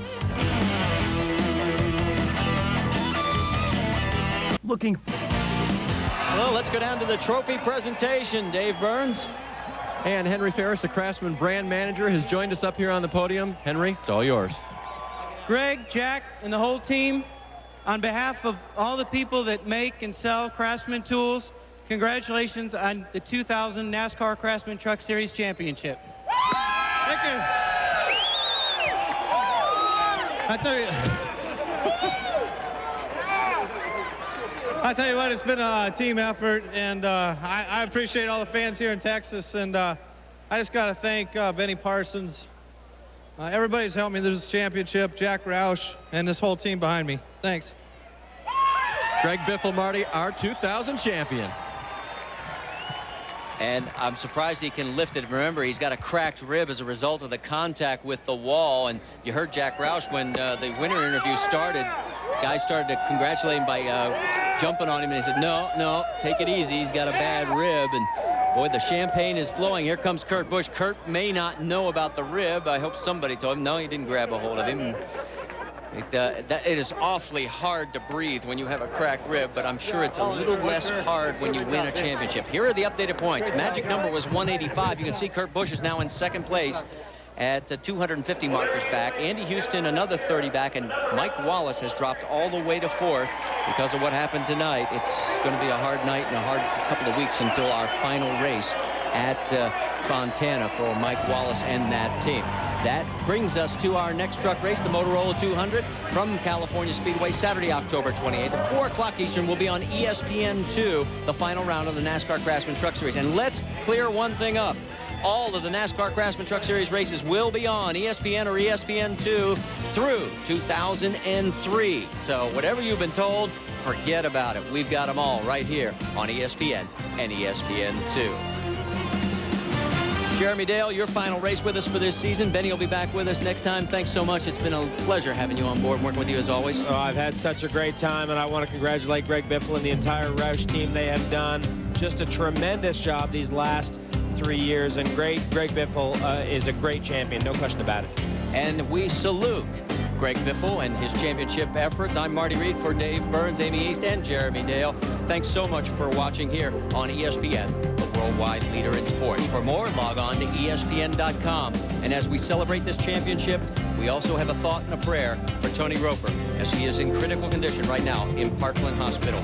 Keep good thoughts, folks. We'll see you in Fontana. So long for everybody from here at Texas.